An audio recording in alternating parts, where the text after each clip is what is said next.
One day, the world collapsed in an instant. A pandemic has hit humanity. News reports indicated millions of people were infected. Young people were among the most vulnerable. The war brought huge losses. The economy collapsed. Cities plunged into chaos. People faced hunger and despair. Omens became ominous shadows. But the death did not come from the hands of people. Game characters and monsters appeared on Earth. The consequences were predictable and terrible. Superhumans with unusual powers emerged, but their power was too little. The apocalypse continued to devour humanity. 3 days passed. The cities lay in ruins. Kim ate chips calmly amidst the chaos. The world still held on as long as he lived his normal life. But this life was complete isolation, where loneliness reigned. 100 square meters is his only refuge. The family remained outside, behind the walls of the apocalypse. Mom, Dad, Grandpa, and Grandma. The apartment was bought by the father for a huge amount of money, 200 million won. The loan and the family's property formed the basis of the deal. The reason he stayed in it, even though he wasn't born rich, was the tax deduction. The condition of the purchase, to live for 2 years for him. So he was trapped inside. The apocalypse had turned the house into an involuntary prison.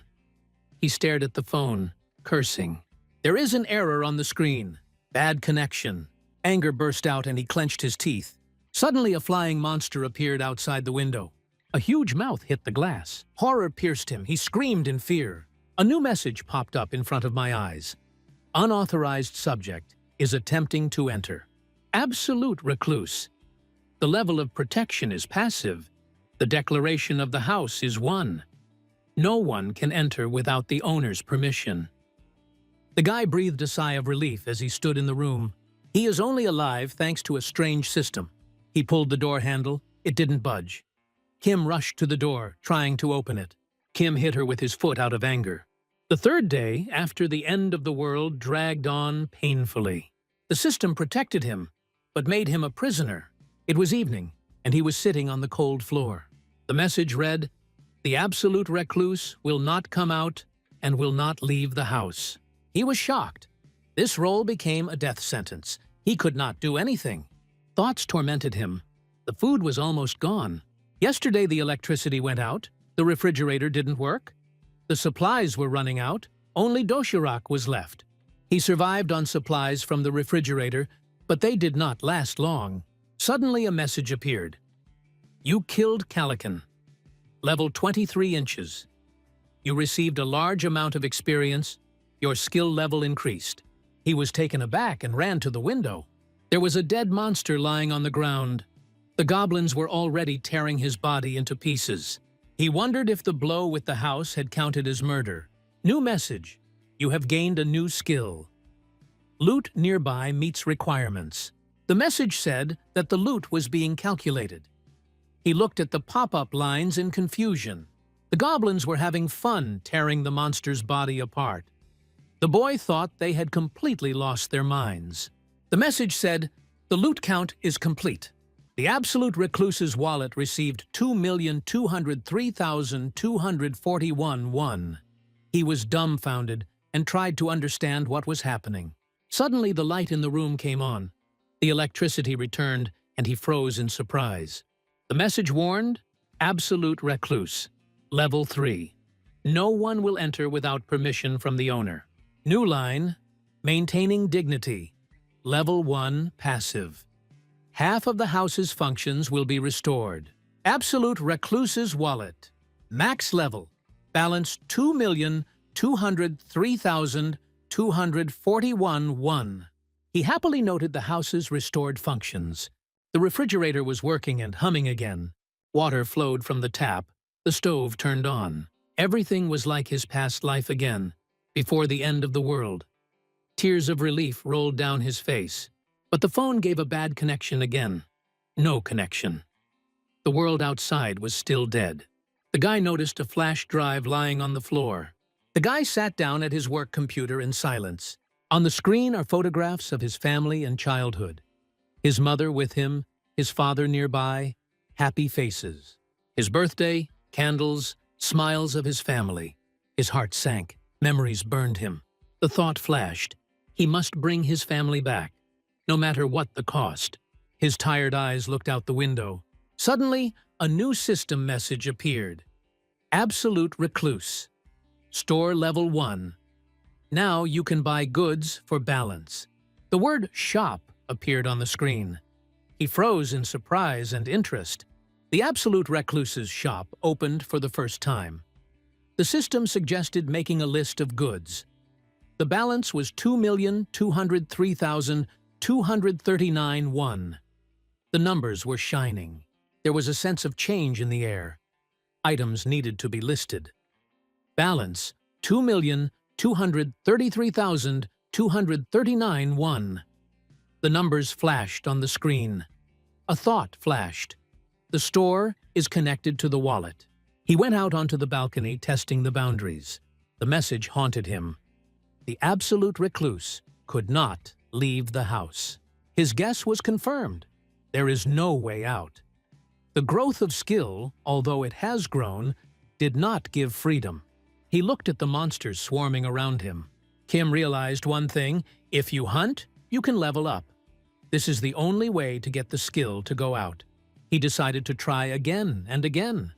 But how to kill the monsters from the inside tormented him with the question. Bird-like creatures were flying over the house. It was unlikely that such a situation would happen again, and he would be lucky again. He noticed the corpse and the goblins below. The solution flashed. Kill the goblins. He could do it. He threw a bottle of water out the window. It disappeared into thin air, flying through an invisible barrier. It worked. He could throw objects outside the house. He found himself with a heavy dumbbell in his hands. He looked out from the balcony, choosing a target. But the goblins had already divided the spoils and were about to leave. Kim threw it at the goblins, praying for a hit. The dumbbell fell on the corpse of the slain monster, and the beasts howled. Kim realized that he was finished. All he had left was the second dumbbell. He didn't know what to do. There was nothing in the house. What he could kill them with. Kim wasn't strong enough to throw a TV or a computer. The enraged goblins headed towards the house, their roars growing louder and closer. Kim was horrified, but there was a chance for an attack. He realized that it wasn't so bad. At this distance, he could hit. He reopened the Absolute Recluse shop. Balance 2,203,239 won. Product list available. Kim placed a dumbbell under the scanner, wanting to add it to the list. A message appeared. Classic non-slip dumbbell 3 kilograms was added to the list. A classic dumbbell has appeared in the list. Weight 3 kilograms. Price 16,990 won. Balance 2,203,239 won. The balance allowed you to buy as much as you needed. The prices were the same as before the war. It cost the same as when buying on the internet. A thought flashed through my head. The market has survived. The message offered, Classic dumbbell 3 kilograms. Buy? He clicked yes, and the dumbbells appeared from the dialog box. A smile flashed across his face. The system really does work. The first dumbbell flew down, aiming at the enemy. The goblin was hit in the head and collapsed. The message said, Goblin level 7 killed. Experience awarded 3,345, 1 coins dropped into the wallet. Kim was pleased with his first real victory. The goblins rushed towards the fallen man in horror. Their angry cries broke the silence. Another dumbbell flew straight at them, but they managed to jump away. Kim was disappointed in himself. The message said, 3 sets of classic non-slip dumbbells of 3 kilograms each were purchased. The room was filled with a metallic sheen. He threw them from the balcony one after another. Another goblin fell under a blow from above.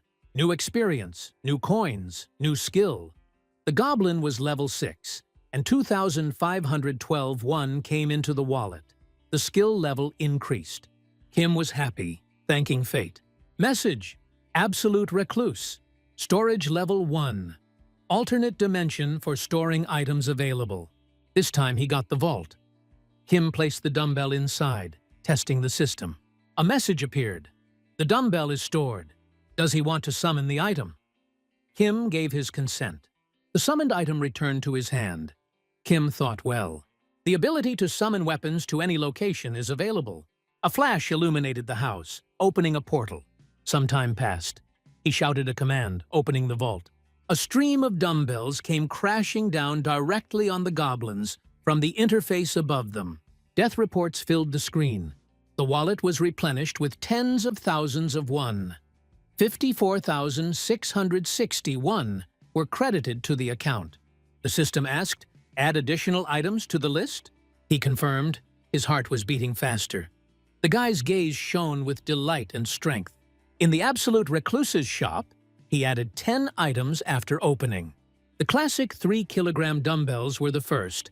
Chan ramen, spicy and bright, 10 packs, holy spring water, 12 bottles.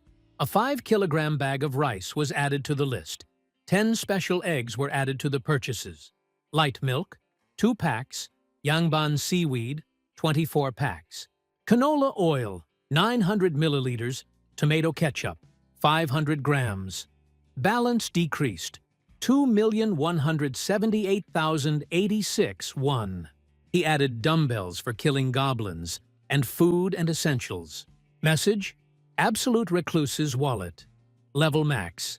Balance: 2,178,805 won. He noticed something odd: the loss of 1 won. But saving a life did not cost money. A thought flashed through my mind. Electricity, gas, and water bills. All because of the refrigerator that was running. It was troublesome. His gaze became dark. Damned, bloody goblins.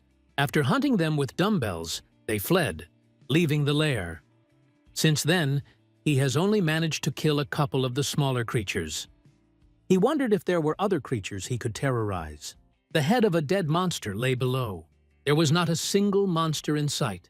There was no other way out. We had to find a way. He looked up at the clouds, empty. A thought flashed through my mind. What if a stupid calican flies by? Maybe he'll get lucky. Kim noticed a calican, a rare and dangerous monster, approaching his house. He was happy because he understood that this was a chance to quickly raise his skill level. Running into the room, the guy made an improvised weapon with a mirror that glittered in the sun. Calican saw the glow and flew straight to the window. The monster collided with the barrier. It worked. Kim was happy. At this rate, the job would be done. He would definitely level up if he killed this thing, he thought. But something went wrong. The blows were strong. Kim felt the wind currents. The monster disappeared in front of him. But soon, he landed on the building, without breaking through the defense. Kim did not deceive his eyes. His mouth was drooling as Kim stood frozen in front of him. After a while, Calican was still continuing to hit the barrier with his beak. A message appeared. An unauthorized entity is attempting to enter. Kim hoped in horror that he wouldn't break through. The guy realized that to successfully kill, he needed to use a strong weapon.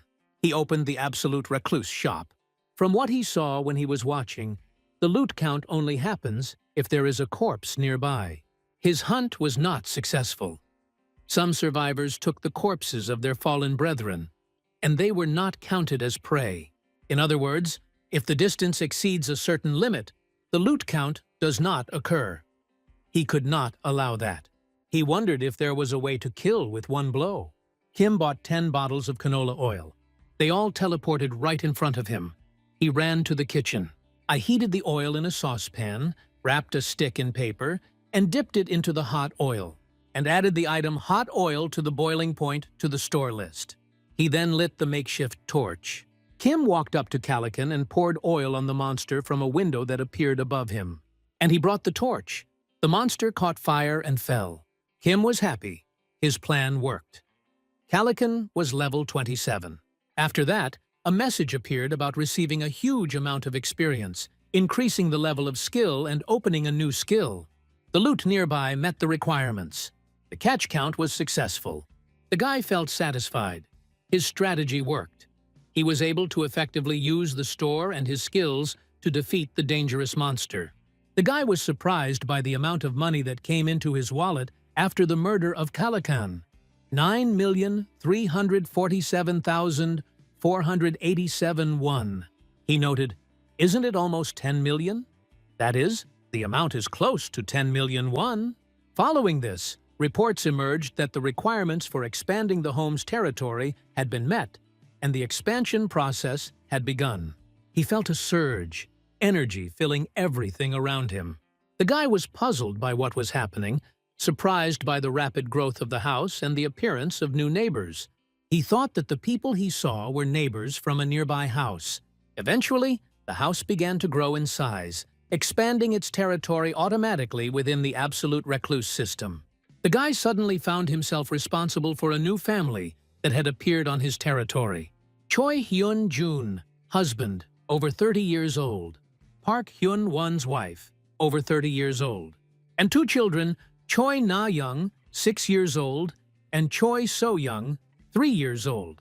The absolute recluse system automatically identified them as beings who meet the requirements for obtaining the status of citizens, and she suggested to Kim to give them citizenship. If he refused, the family would be at risk of exile and possible attack by monsters. Kim agreed, and the family received citizenship. After that, he gained access to the citizenship management functionality. Absolute recluse, absolute eyes level 1. Nothing in the house can escape his eyes. Kim wanted to know if he had any citizenship. House declaration, level 6. No one may enter without the owner's permission. He found a list of tenants. A list of tenants with parameters. Choi Hyun-jun, level 9, trust 24. Park Hyun-won, level 5, trust 18.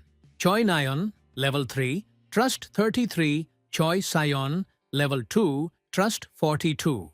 Current population, 4 out of 620. 600 people. Kim thought the amount seemed huge. He opened Choi's status. Name, Choi Hyun-jun. Trust 24. Awakened ability, no. Experience distribution, speed 0.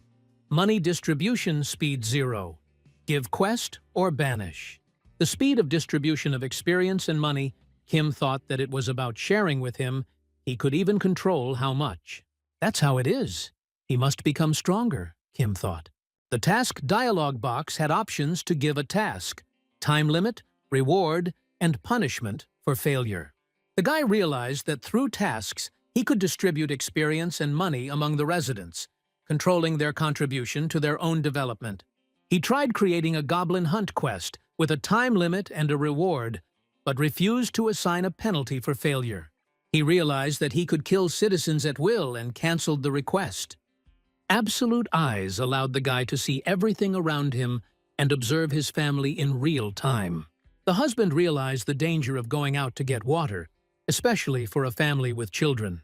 He wanted to try to go into the nearest store. It was quite big. There should be something there. The children were thirsty and completely exhausted. Choi stood up from the table. Soyeon trusted him. He would definitely bring something. She would wait for him. But still, she was upset. Kim dispelled his absolute eyes and stopped observing. The system offered opportunities and powers, but also imposed responsibility for the lives of citizens and their safety. The guy began to realize the scale of his capabilities and limitations.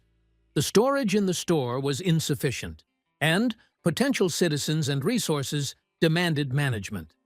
The system gave him access to several skills. Absolute Recluse's Shop. Level 1. Basic buying and selling of goods. Points 3. Maintaining dignity.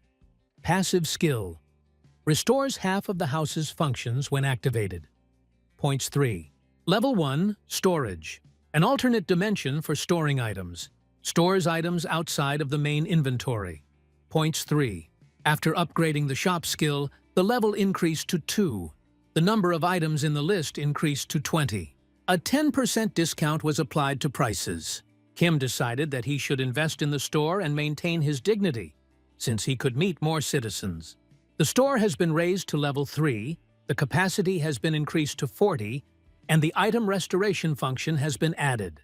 Now it had the function of restoring old items and turning them into new ones. Kim noted that upgrading the store to level 3 was worth it. After opening the third-level store, he made a purchase. He bought water and tangerines, Jeju. Kim realized that further improving his skills would open up even more opportunities. The solution came instantly. If he provided his neighbors with electricity and water, he could ask for a lot in return. The skill preserving the dignity of the absolute recluse was now level 2.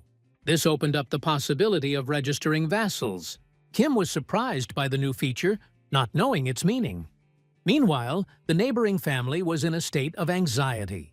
The father of the Choi family held a backpack with necessary things, preparing for a foray into the dangerous area. The mother tried to calm the children, but they still cried and were afraid of the monsters outside. The father, gathering all his will into a fist, promised to return. He asked the children to protect the house while he was gone. He explained that he would go away for a while and bring them food and water. They should obey their mother. I remembered the events of the past days. The children were playing in the sandbox. It was light and calm. But suddenly everything changed. Goblins appeared who were thirsty for prey. The children were shocked by their appearance. They started running away as fast as they could. The father and mother grabbed their daughters and ran forward without looking back. Choi closed his eyes, remembering that moment. The mother tried to calm the crying children. They did not want to lose their father. Thoughts flashed through Choi's mind that this might be his last time out, and that every decision would have consequences for his family's life. But there was no choice, either risk or starvation. Suddenly, the door handle began to twitch, and a knock was heard. The father stood alert, preparing for possible danger, holding a golf club to protect himself. A voice was heard asking to open the door. Choi was shocked. It was a man, although it could be a monster. The voice asked if there was anyone in the apartment, but they remained silent. Soen covered the children's mouths, not making a single sound. The sounds outside the door died down. Choi was sure that something had already left. But the door itself opened, and a radiance burst out of it. Choi screamed, covering his wife and children with his body. He begged for only one thing, not to touch his wife and children. But suddenly, a calm voice was heard with apologies. In front of them stood a guy, Kim Jae-hyun, who lived next door. In his hands, he held bags of water and tangerines, the resources necessary for the family to survive. He calmly introduced himself, explained that he had come to help, and suggested that the family first have something to drink and eat. The father and mother were shocked and relieved at the same time. The mother hugged her children, realizing that they now had a reliable ally. Choi thought, Kim brought water and food. He had no reason to refuse. Maybe this man could help them. Father politely invited Kim in, knowing that trusting him was the right decision. The Choi children were still very scared. Kim realized that he had scared them too much. Kim Jae-hyun noticed this and offered them tangerines, realizing that a small gesture of kindness would help get rid of their fear. To reduce the threat of monster attacks, the family used light-blocking curtains, which was smart. Kim decides to use his powers. His eyes begin to glow, and he orders the lights in the room to be turned on. The light returns and the father of the family is surprised. Kim hands the children water. The mother calls them by their names, Nayeon and Sayeon, gives them bottles, making sure they drink. The mother asks Sayeon solicitously if she is okay when the girl chokes from her haste. Kim offers tangerines and the girls get sweets. Sayeon's mouth waters as her mother peels a tangerine, dividing each sister's slice into pieces, and the girls eat happily. Each gets her own piece. The children are delighted with the appearance of delicious food. The system responds to actions. Citizens' trust grows. Choi Se-yeon's trust reaches 50, unlocking loyalty. Choi So-yeon's citizen loyalty has exceeded 30. She can now become a vassal, but is too young to fully register. Status name: Choi. So-yeon, level 2. Trust 57. Awakened ability, no. Experience distribution, speed 0. Money 0. Give task. Banish. Kim realizes that the number of vassals is limited, a maximum of 10, and they must be at Choi Hyun-jun's level. level 9, trust 31, and able to follow orders. But his trust was only 31. I need him to trust me more.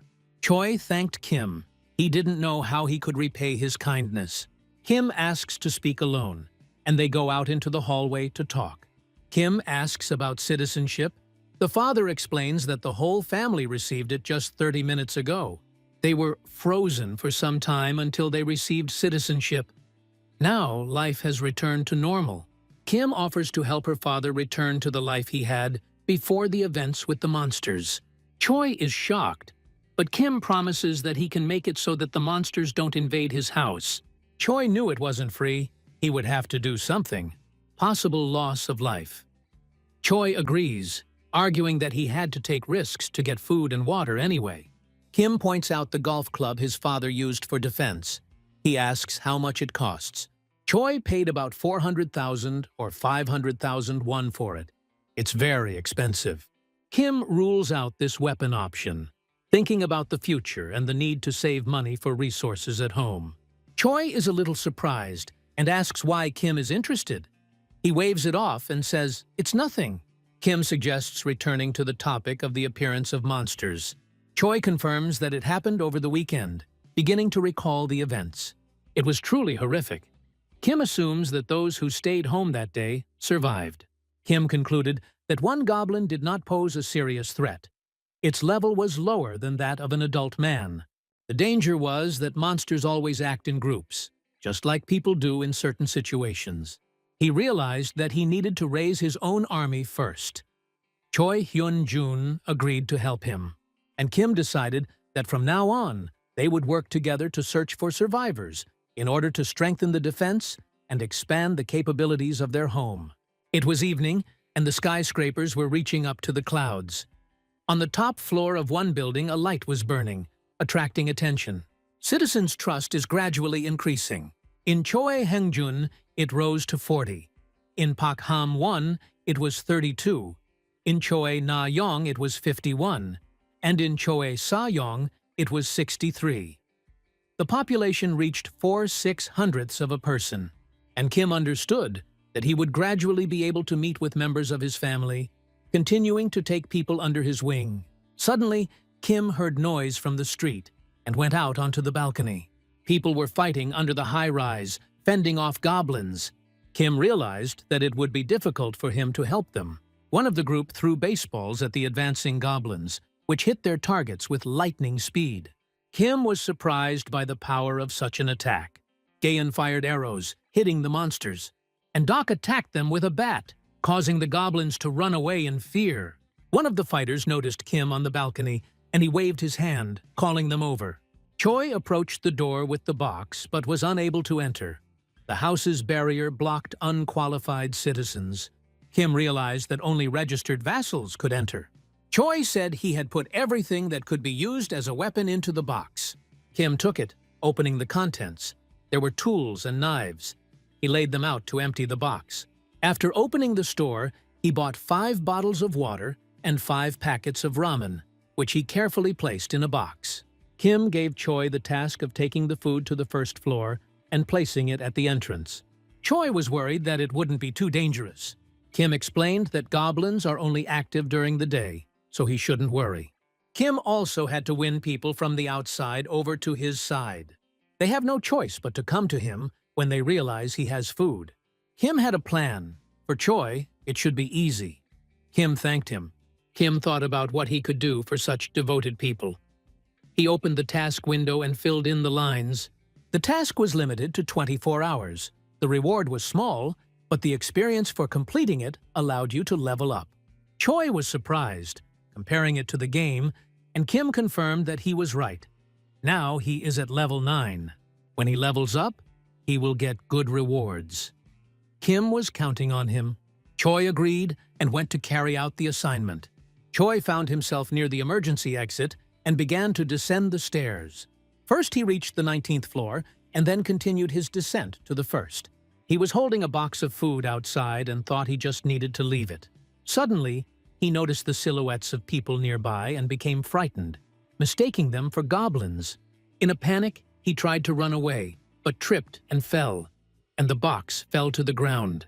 Food was scattered everywhere and Choi was desperately trying to move, screaming, trying to escape.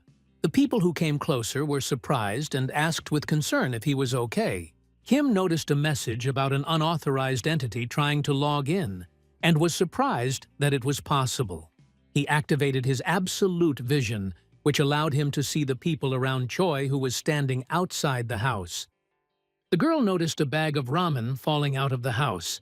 They were surprised to find food, as their rations were running low.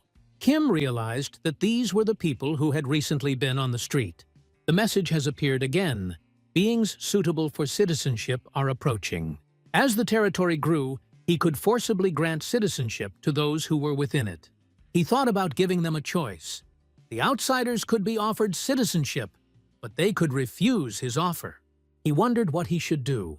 At that moment, the intercom music started playing and Kim saw Choi on the screen. Kim asked to wait. Just a minute. The message stated that the citizen was carrying out a task. Kim decided to edit the quest so that Choi would treat 6 guests. The quest was updated. Choi saw a new task. Kim suggested giving them some food. He had some ideas. Choi agreed. Choi gave the people instructions, and they agreed to go with him. Kim offered citizenship to Hadonggon, Kangdok-su, Kigayan, Yuharin, Kim Gaungwon, and Mun Byung-ho, and also granted them access rights to the 30th floor. People were happy. The population reached 10 citizens. Obtaining citizenship gave a bonus to experience and money by 10%. Kim noted that these bonus experience and money will be useful when hunting monsters. To think they got such good buffs when they went to fight monsters, Kim would happily welcome them with open arms. The statistics for the new citizens were as follows. Hayden, level 23, Trust 19. Gon, level 23, Trust 19. Kandon, level 13, Trust Irubati Yettu. Su, level 13, Trust 28. Kim Gayon, level 17, Trust 17. Yuharin, level 10, Trust 30. Kim Gaon, level 11, Trust 15. Moon Byonho, level 10, Trust 11. Current population has reached 10 out of a possible 600. Kim noticed that Hadonggun's level was 23, the same as Calican, whom he killed. He studied the data on the screen. Level 23, Trust 19, Awakened Ability, Baseball Throw, Experience and Money Distribution Rate, 0%. Ability to assign or kick. D-rank baseball throw consumes stamina to increase the ball's power 3 times. What made Hadonggun a superhuman in Kim's eyes? He understood that skillful use of the skill could turn an ordinary baseball into a powerful weapon for killing monsters. And, if the skill triples its power, it will be perfect for killing monsters. Trust could be increased gradually, so Kim set the experience distribution ratio for all 6 citizens to 70%. The setup was complete. Now he could give them monster hunting missions, while earning experience and money himself, just like auto hunting in the game.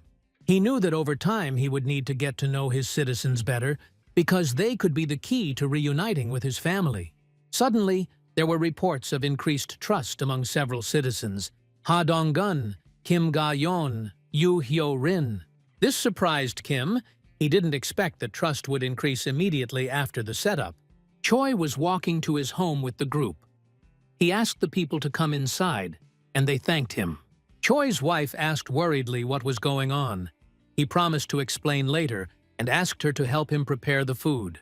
But now, she would have to start from scratch. Choi asked her to help him because Jae-hyun had a plan.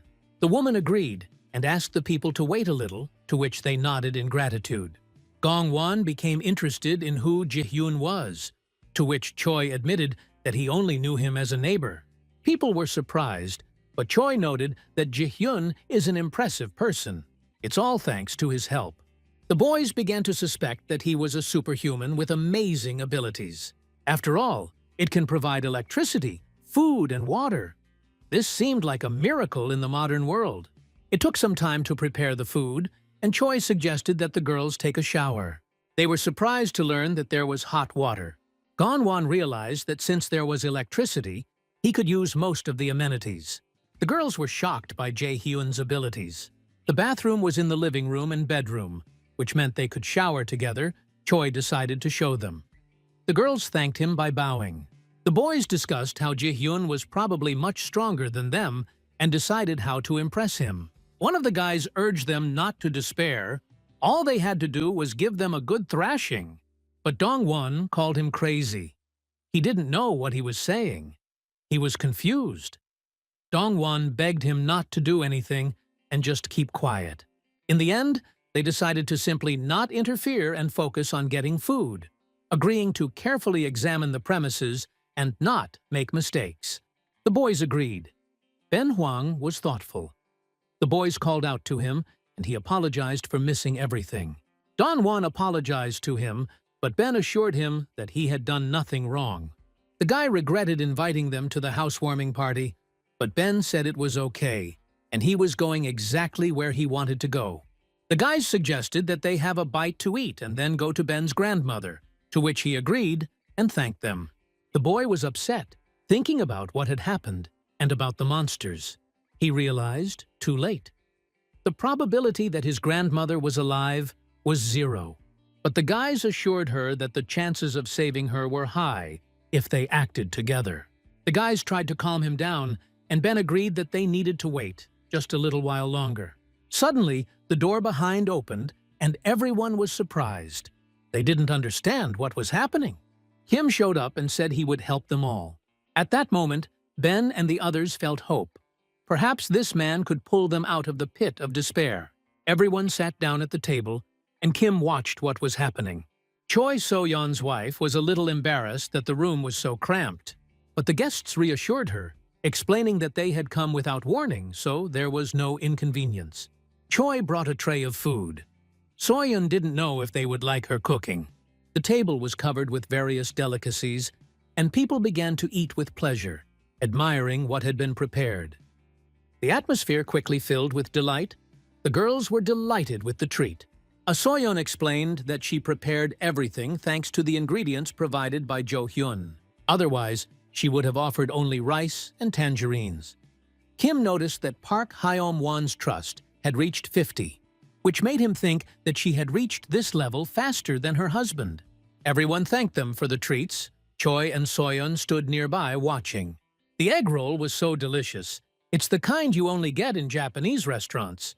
So-yeon agreed and suggested that everyone enjoy the delicious food. The daughter wanted an egg roll, but So-yeon decided to make it after the guests had finished dinner. The girl was a little upset, but quickly calmed down, sitting down to eat with a girl from the group. She was delighted. So-yeon watched her daughter, thinking that she shouldn't have done that. Kim invited them to join everyone else. There was plenty of food. Choi and So-yeon agreed to have lunch together, smiles on their faces. Everyone began to eat.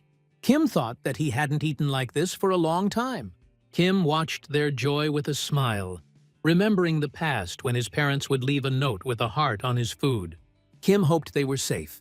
Kim felt the warmth and calm of the situation as he watched the children and family. The plates quickly emptied. Later, the children wanted to sleep, and So-yeon took them to bed. Kim remained attentive to the group, thinking about the task ahead, and about why they can't go to their grandmother, although she is very close. The atmosphere was peaceful, but with a slight sense of anticipation of future events. Kim learned that the cause of the difficulties was goblins who had set up base in the underground parking lot. They estimated that there were at least a couple thousand of these monsters there. This explained why they could penetrate the lower floors. The limitation of the absolute recluse ability was valid up to the 30th floor. The underground parking lot and numerous entrances provided a convenient hiding place for the goblins. They did not dare to enter. Kim remembered there were other routes. They confirmed that their original goal was to use the adjacent road and get out. But the attempt was dangerous because of the presence of a large monster, resembling a wolf or a bear, which looked much more dangerous than the goblins.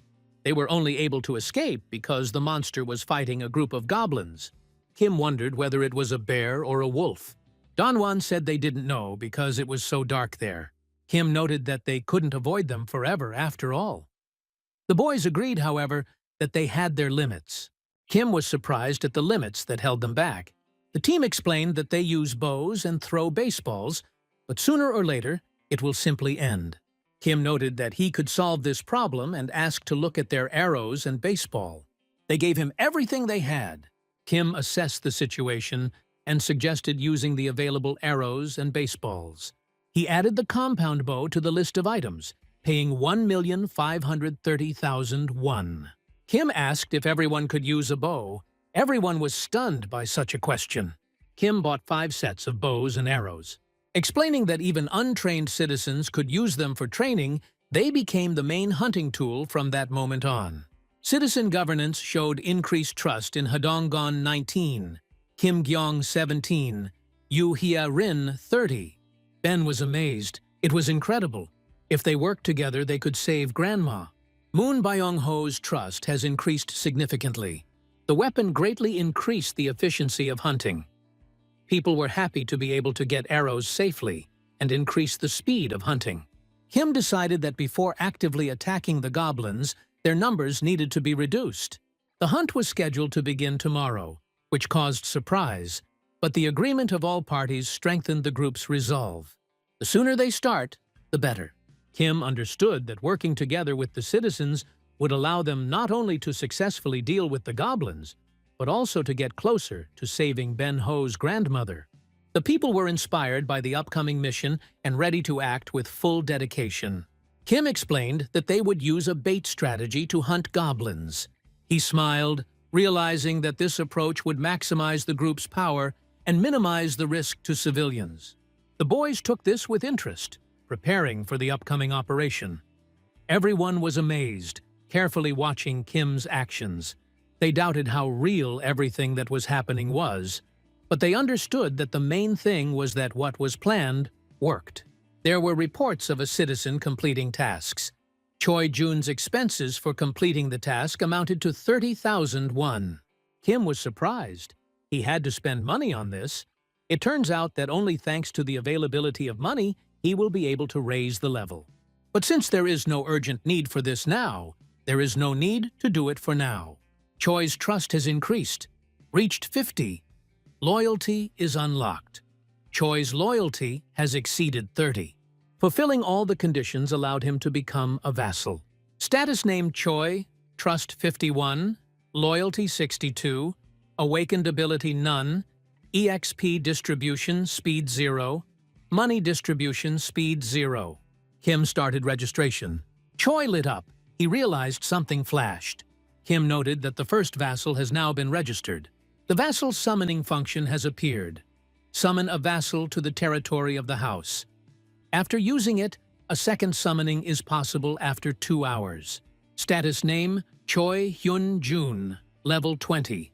Rank First Servant. Trust 51. Loyalty 62. Awakened Ability, Gorilla Strength.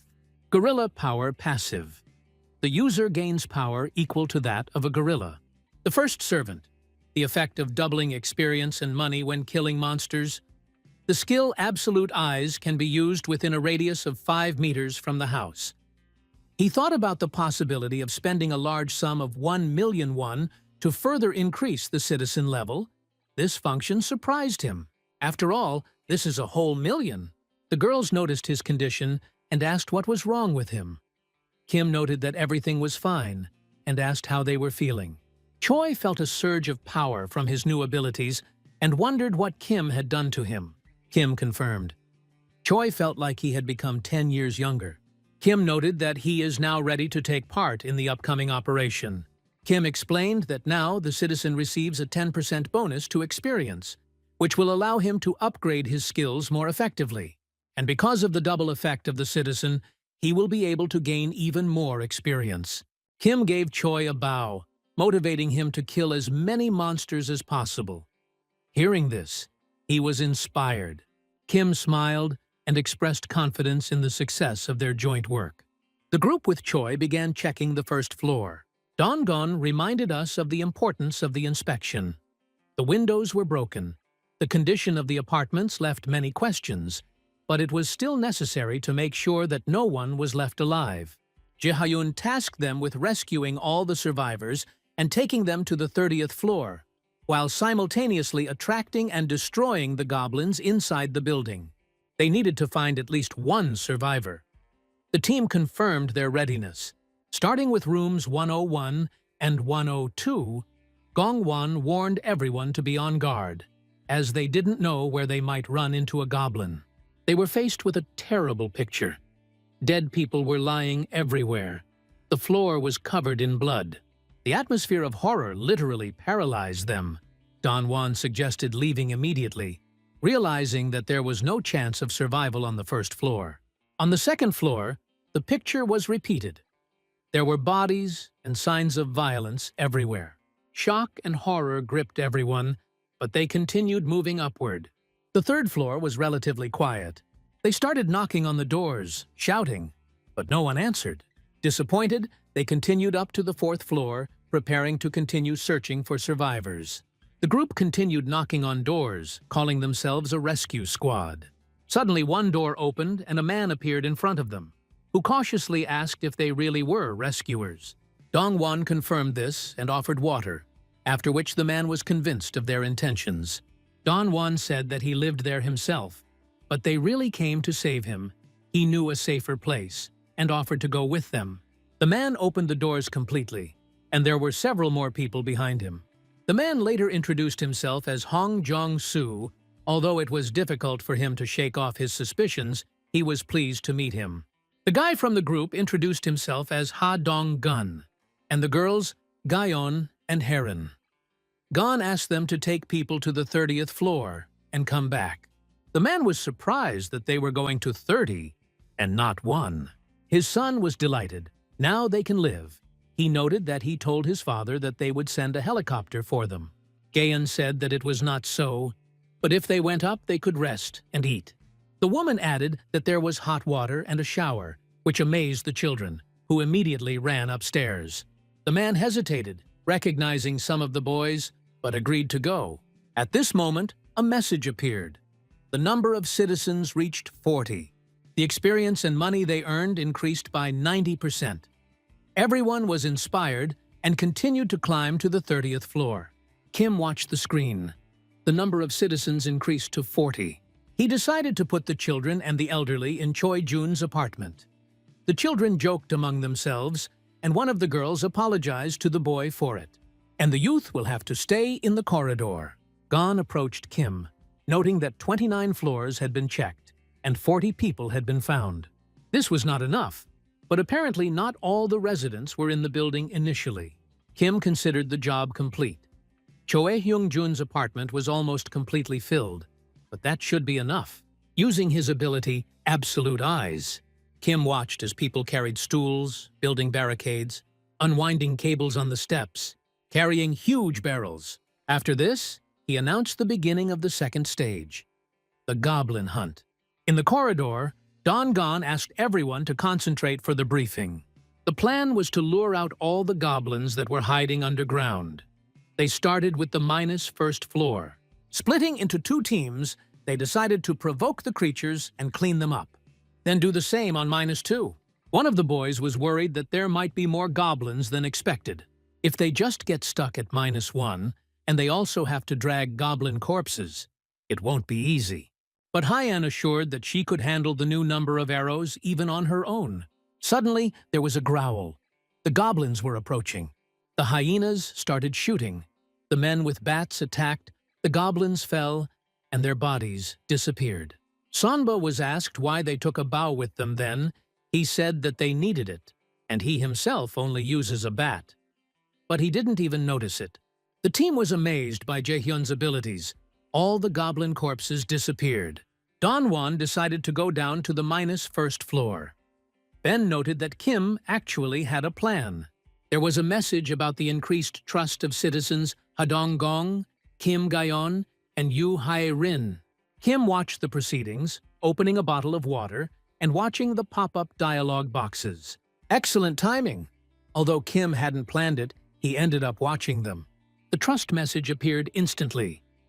Moon Byung-ho, citizen, reached 50 trust. Loyalty unlocked. Loyalty has exceeded 30. The conditions for registration as a vassal have been met. Kim was surprised. Only a few hours had passed, but he was happy. The more vassals, the faster their group would develop. He noted Moon Byung-ho's parameters.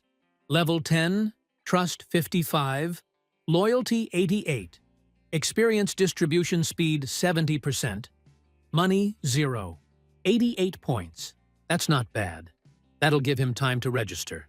Meanwhile, on the first floor, a battle with goblins broke out. The team tried to hold back their onslaught by shooting and attacking.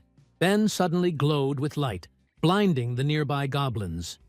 The team did not know what was happening to him. The flash was very bright, and all around, there were only shining eyes and growls in the darkness. Gon, seeing the growing threat, ordered a retreat to the fire escape. As they retreated, they continued to shoot back. Guyan launched arrows from her bow with lightning speed. There were too many goblins. No one thought that they would attract such a crowd of freaks. Looks like they all rose from -2. We had to hurry. The fire escape was already in sight. The team ran through the open doors. Gongwan tried to close the door, but the goblin's hands reached into the crack, preventing him. The goblins rushed towards the door, and the team barely had time to hold it back. Gongwan commanded to go upstairs while he held the door. An order was heard from behind. At this moment, Choi, using the passive ability Gorilla Strength of the S level, the owner receives strength equal to the power of a gorilla. He was able to hold the door with one hand, giving the team a chance to retreat. The guys were worried about him, but he shouted for them to leave quickly.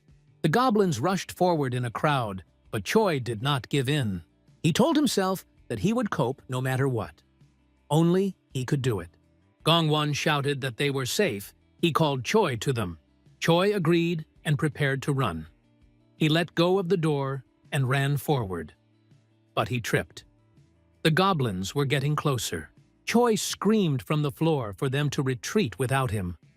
Dongwan was shocked by what was happening. Doksu swung his bat at the goblins, trying to delay the attack. Doksu reached out his hand to save him. The goblins' hands reached for Choi's feet.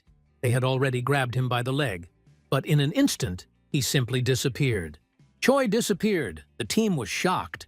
Doksu tried to help Choi, but found himself under attack.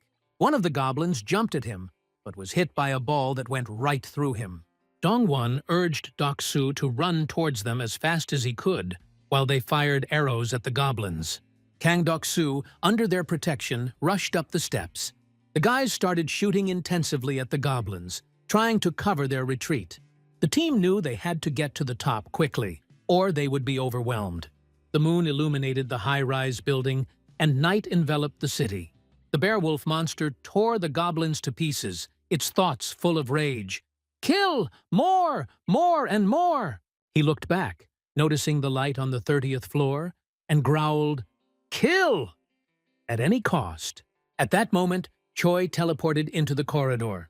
Kim, standing nearby, sighed with relief. Trouble had almost happened. Choi was surprised as he adjusted his glasses. Kim extended his hand to Choi, helping him stand up. Kim thought it was good that he decided to observe the situation with the absolute eyes just in case. Another plus was the skill of summoning a vassal. Kim noticed Choi's injured leg. Kim asked if he was okay, but Choi didn't even notice when it happened. Choi waved it off. A scratch like that should heal quickly. Kim thought about buying medicine. Kim asked Choi to wait and went to his room. He opened the medicine cabinet, remembering his childhood when his mother treated him. In such a situation, medications are necessary. The medkit only has 40 slots, so Kim figured he'd have to order enough pharma. The idea came to me by itself. Add first aid kit to the store. A message appeared. First aid kit with used medicines. 77,331. That'll do, Kim thought. He began to disinfect Choi's wound, who winced in pain. A message of trust was displayed on the screen. Choi Hyun-jun's loyalty and trust had increased. Kim hoped the others were okay. Kim walked away and said, "Choi, let's rest here for a bit." He had some business to attend to. Choi agreed. Kim began to inspect the underground floors with the absolute eyes. The girl and the boys continued to shoot at the goblins, protecting each other. And Doksu tried to run away, but the goblins jumped right at him. At this time, Ben, who suddenly showed his abilities, rushed to attack. Striking and saving his comrades, the club smashed the goblins' heads into pieces. The boys were amazed. It was crazy. How long has Ben been hitting so well, they thought. Kim watched the events and watched the updates. They were doing great, he thought. The player's status window opened. Name, Mung Byung-ho. Level, 30. Title, Second Servant. Trust, 55. Loyalty, 88. Awakened ability, teleportation. Teleportation. Level A allows you to move in space using mental power. When using teleportation, the mental energy consumption is directly proportional to the number of satellites, and the distance. Good visibility is required. Kim confirmed the correctness of the decision to register Ben as a vassal. The goblins continued to attack. Gon successfully dealt with the extension cord. The water tank was ready for use. Ben approached the group, and they set up makeshift barriers to slow the monster's advance. Water from the barrel gushed onto the goblins, and Gon, on command, turned on the extension cord, shocking them. Messages appeared on the screen for each goblin killed, indicating levels, 6, 7, and experience gained. Gon gained a significant amount of experience and mastered a new skill. 334,464 won came into the wallet of the absolute recluse. Kim watched the situation and was suddenly engulfed by a purple wave that even spread to the goblins. The area of his influence began to expand. A system notification has appeared about the detection of hostile creatures and their destruction. The goblins instantly exploded, and the screen continued to display messages about the experience gained and the levels of the enemies killed. The attack by Kim and his team was extremely effective and completely eliminated the threat on the floor. The goblins ran up the stairs. One of them turned around and saw a bear-like, wolf-like monster behind him, which terrified him. The monster opened its mouth and attacked the goblin, causing paralyzing fear in the others. He tore the goblins apart with his claws, blood and screams filling the space. Attempts to hide were in vain, and all the goblins became victims of the monster, which destroyed them one after another. But suddenly a group of goblins attacked the beast, biting and attacking from all sides. The beast roared, trying to escape from the clutches of the monsters. Suddenly, when there was no longer any chance of salvation, the goblins' heads exploded one after another. The beast was stunned. After the battle, a message appeared about granting citizenship. A girl's face emerged from the bear's form. She was exhausted, threw off her skin, and fell to the ground. Kim was shocked by the scene, seeing wounded goblins everywhere and a girl on the floor. He didn't know who it was. Status. Girl's name is Oh-On-Ju. Level 33, Trust 9. Awakened ability is Werewolf Bear. Werewolf Bear, Class A, which provided maximum regeneration of physical abilities during transformation. Kim noted her high level of 33 and powerful A-class ability, and also the achieved trust and loyalty of other citizens. Hadan Guna 50, Yuhi Rin 50, and Kang Dong-Su 30, which made it possible to register Kang Dok-Su as a vassal. Kim began registering Kang Duk-Su as a wasala. Kang Dong-Su gained level 25+, title Third Servant, Trust 52, Loyalty 31, and awakened the ability Steel Knight, a B-class Steel Knight who can summon protective armor and a halberd. Kim analyzed the distribution of awakened ability ranks among his vassals and noticed discrepancies. Ranks did not always match loyalty stats. Choi with his C-rank ability is level 20. Kang Dok-Su with the ability B rank -25. And finally, Moonben, who has a level 30 A-rank teleportation ability. At the moment Kim registers them as vassals, the level is determined based on the awakened ability. Kim wondered if the rank was given out randomly. If Moon Bayong received rank A due to his loyalty, then Choi with a higher loyalty score should have received rank B instead of C. In fact, Kang Dok-Su, with a loyalty rating of 31, received a B-rank ability. He thought that it was extremely important to find out the exact conditions for obtaining high ranks, because it affects the strategic development of his team. Kim understood that he could only register a dozen vassals, so it was more profitable for him to attract people of higher rank. The problem was that he still didn't know what would happen if he accepted a person with an already awakened ability as a vassal. Such people could move freely along stairs, elevators, and corridors. The elevator went up to the 30th floor, and Kim watched what was happening with his absolute eyes. There was a girl lying among the dead goblins. Kim turned to Hyung-jun. Hyung came up from behind, and the elevator doors opened. Kim asked him to bring a woman from the second floor. There were dead goblins lying around on the stairs among the wires, which astonished everyone watching. The goblins were literally torn apart in a second. Those present noted that if someone had an ability of this level, he was clearly an outstanding person. Dongwon remembered Choi's words about Kim being unique. Back then, girls were still happy with the hot water. He wondered if this was also part of Jo Hyun's abilities. Soen was talking about using the ingredients he provided. Otherwise, she would only have rice and tangerines at her disposal. Gongwon realized that all of this was a manifestation of his abilities. Even Ben, a quiet and reserved guy, showed unexpected fighting skills when attacking the goblins. After meeting Kim, Jo Hyun became a completely different person, and this impressed everyone around him. Such changes scared Gongwon. No matter what abilities he had, the conclusion was the same. In this damned world, to survive, you must at all costs be chosen by Kim. The elevator stopped on the second floor, and Choi ran out of it, trying to survive this dangerous situation. He understood that he couldn't let things get out of his control. Choi ran up to the girl lying on the floor, assessing her condition. Kim watched what was happening, recording every moment and assessing the possible consequences. The boy was playing with a car when people appeared behind him. He turned around and was surprised to see his mother. She smiled, looking at her son. He waved his hand at her. The woman was shocked when goblins appeared behind the boy. They began to surround the child, opening their mouths. She rushed to protect the child, tears streaming from her eyes. But it was too late. The car was stained with blood. The girl woke up on the bed, frightened by what she saw. She remembered everything. Kim walked up to her, watching silently. The girl stood up and he introduced himself as Kim Ji-hyun. She asked who did this. The goblins literally had their heads torn off. Kim confirmed that it was him. The girl was shocked by the scale of what happened.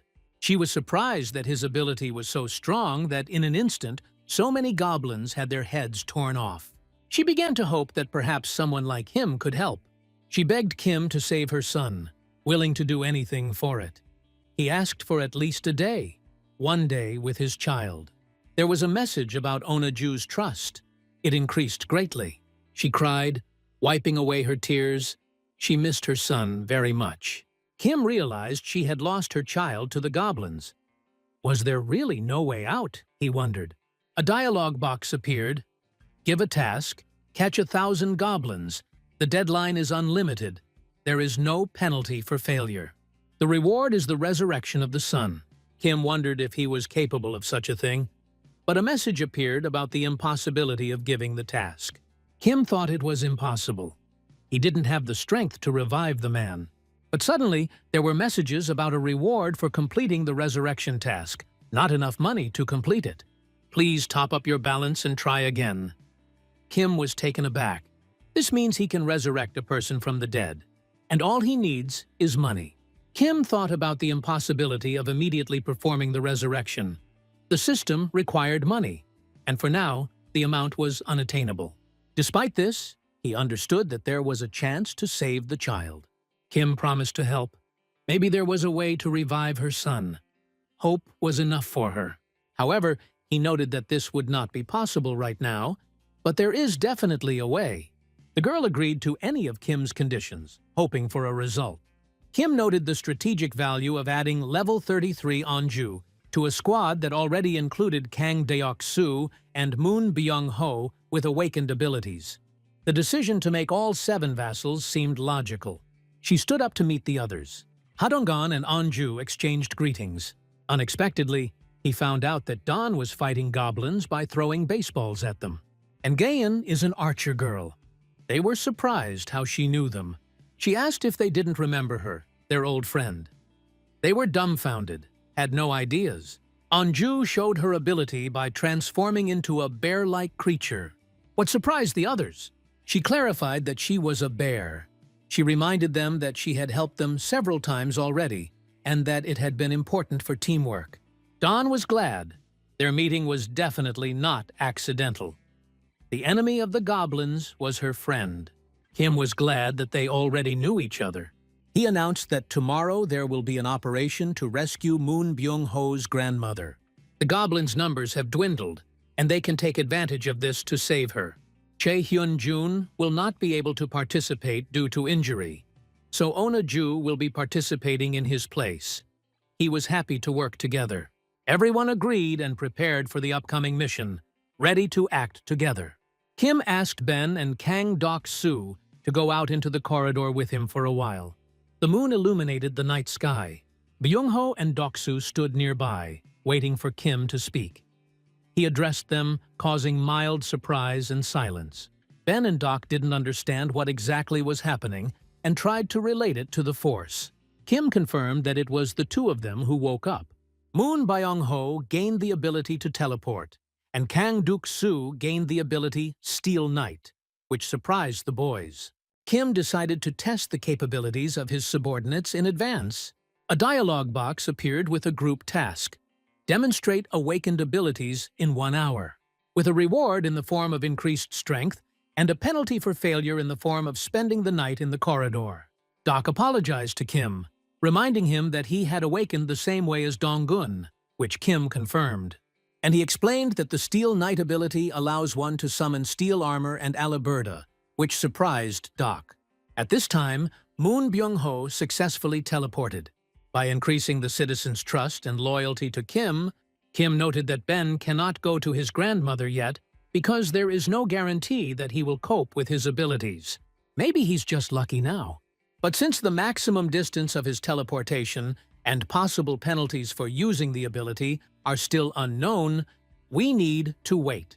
Ben was upset, but agreed to take the test. Dok soon appeared in full steel armor, confirming that his ability was working. And trust and loyalty to Kim increased.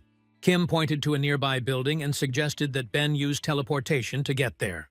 Ben thought about the offer and decided to give it a try.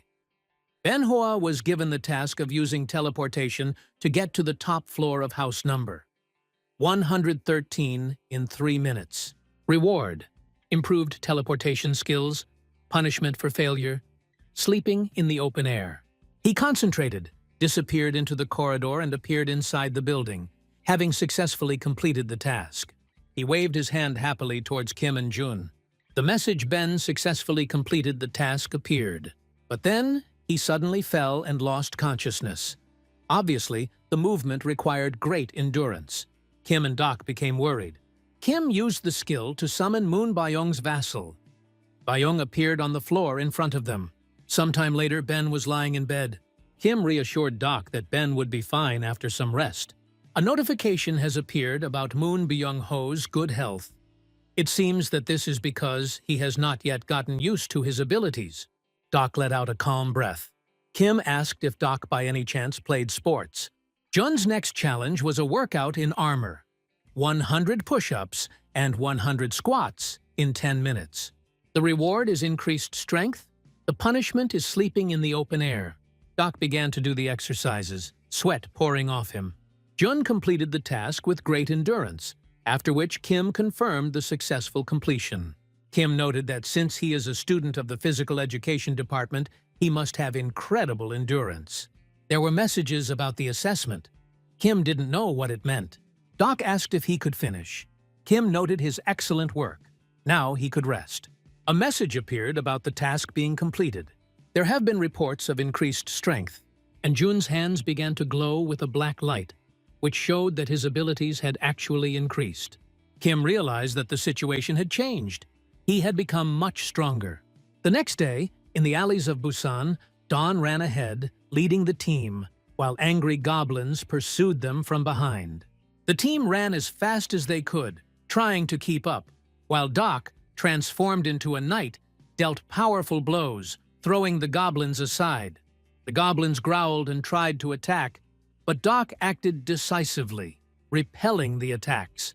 Ben aimed his arrows from his bow, taking out the remaining enemies to give the team room to move forward. Suddenly, a bear-like monster appeared in front of the goblins, the girl On, who attacked them from the third side. The goblins were shocked and confused, caught between Jun's blows, Ben's arrows, and On's attacks. Ben took advantage of the moment and headed towards his grandmother, using his teleportation ability to move quickly. After the battle was over, the system registered the successful completion of Oonju's mission. The evaluation began. Kim watched the screen, recording the results. The reward turned out to be monetary. 132,966 won were credited to the recluse's account, which surprised Kim. He noted that in Kang Duk-soo's case, the reward was an increase in strength, and concluded that rewards could be random, and as the complexity of the tasks increases, it will increase. Moon Byung-ho completed all possible quests for the day and completed the task. After that, the system made another assessment and reported that the jackpot had been won. Kim was both surprised and delighted as he watched the results on the screen. The notification informed about the jackpot win and the accrual of skill points. Kim was surprised to see the jackpot and skill points. Only 1 point, which seemed like a good prize to him. At this time, Ben was hurrying to his grandmother. The street was empty. He quickly opened the door and ran towards her. Grandma was lying on the bed on the floor, and Ben, shocked, walked up to her. She recognized him by holding his hand, and Ben's eyes filled with tears. He hugged her, sighing with relief and apologizing for his long absence. The system has registered Moon Byung-ho's loyalty increasing to 100, and his registration as a vassal, increasing the vassal limit. Kim looked at the vassal management screen. Choi Hyun-ju, level 20, Moon Byung-ho, level 30, Kang Duk-soo, level 25, a total of 3 out of 11 people. He thought about upgrading Ben, but the system indicated a lack of funds. The upgrade required 100 million won. You need to top up your balance and try again. Kim realized that he would have to issue assignments daily. At that moment, the sound of an arriving elevator was heard. Kim used supervision and saw a girl and a guy with a box. They came to visit Choi. They introduced themselves as Kim Dabin and her younger brother, Kim Min-ho. They lived in apartment 1701. Soen asked what brought them to her. They asked to take a shower and brought canned food as a gift. The woman was surprised, but agreed. Soen noted that the canned goods were optional, to which Dabin responded that this was not allowed. Without gifts, you can't show up at someone else's house with strange requests. Dabin noticed the bows near the wall and was surprised to learn that they were not their things, but the items of the previous tenants. But this is a long story. Kim noted that these people seem friendly, and it is worth getting to know them better. In addition, they may try to rescue people from another high-rise building. A message appeared about the capture of a red tiger, level 27. A large amount of experience was awarded. 39,783,201 came into the wallet of the absolute recluse. The skill was upgraded, and a new one appeared. Kim watched the screen in amazement, realizing that events were moving quickly, and there was still much to learn. He activated absolute vision in fear for the team. Don and his team stood in blood, exhausted and battered after the battle. There was a dead tiger lying nearby, and he was next to him. The situation looked alarming. Kim watched the events closely. He did not understand what could have happened there. A message appeared that creatures suitable for citizenship had been discovered, and it was proposed to grant it. Kim realized that there were still people who could be saved. Citizenship was granted to Cho Woo-jin, Kang Hyun-soo, Kim Ta-jong, Nam Ji-ho, Moon Hyor-yi, Nam A-yeon, Nam Jin-ju, Kim Ju-yeon, and Dongju Park Pyong-oh, bringing the total number of citizens to 50. The system increased experience points and money earnings for all citizens by 100%, and also opened a new skill, Power of Trust. Kim was surprised, but immediately noticed that there were wounded. Ben carried his grandmother on his back. Doc, the wounded, on.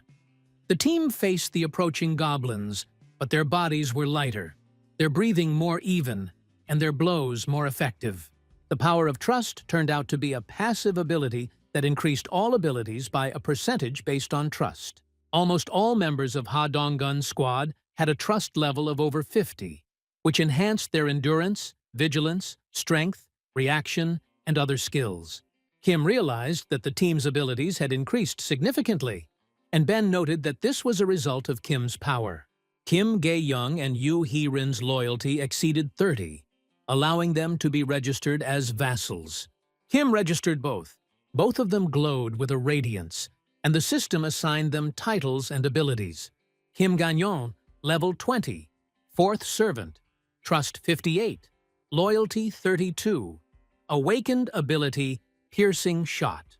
Kim Hee-rin, level 25, Fifth Servant, Trust 69, Loyalty 33, Awakened Ability, Poisonous Mist. The goblins approached the team, growling and preparing to attack. But the team was prepared.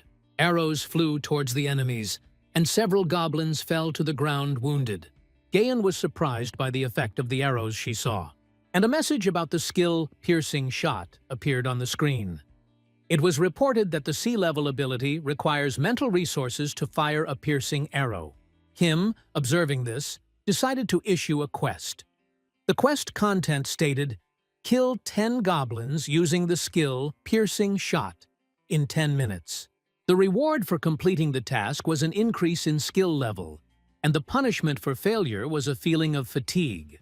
Kim noted that the ability is quite unusual and promising, but requires careful use. Similarly, the B-level Poison Mist skill consumed mental resources to release a deadly mist. He understood that the ability was useful, but it was only at level B in terms of power, and could harm allies if used incorrectly. So I decided to study it in more detail later. A message appeared stating that Kim Gaeon, a citizen, had completed the task. After that, the system notified that it had completed all the tasks available for today.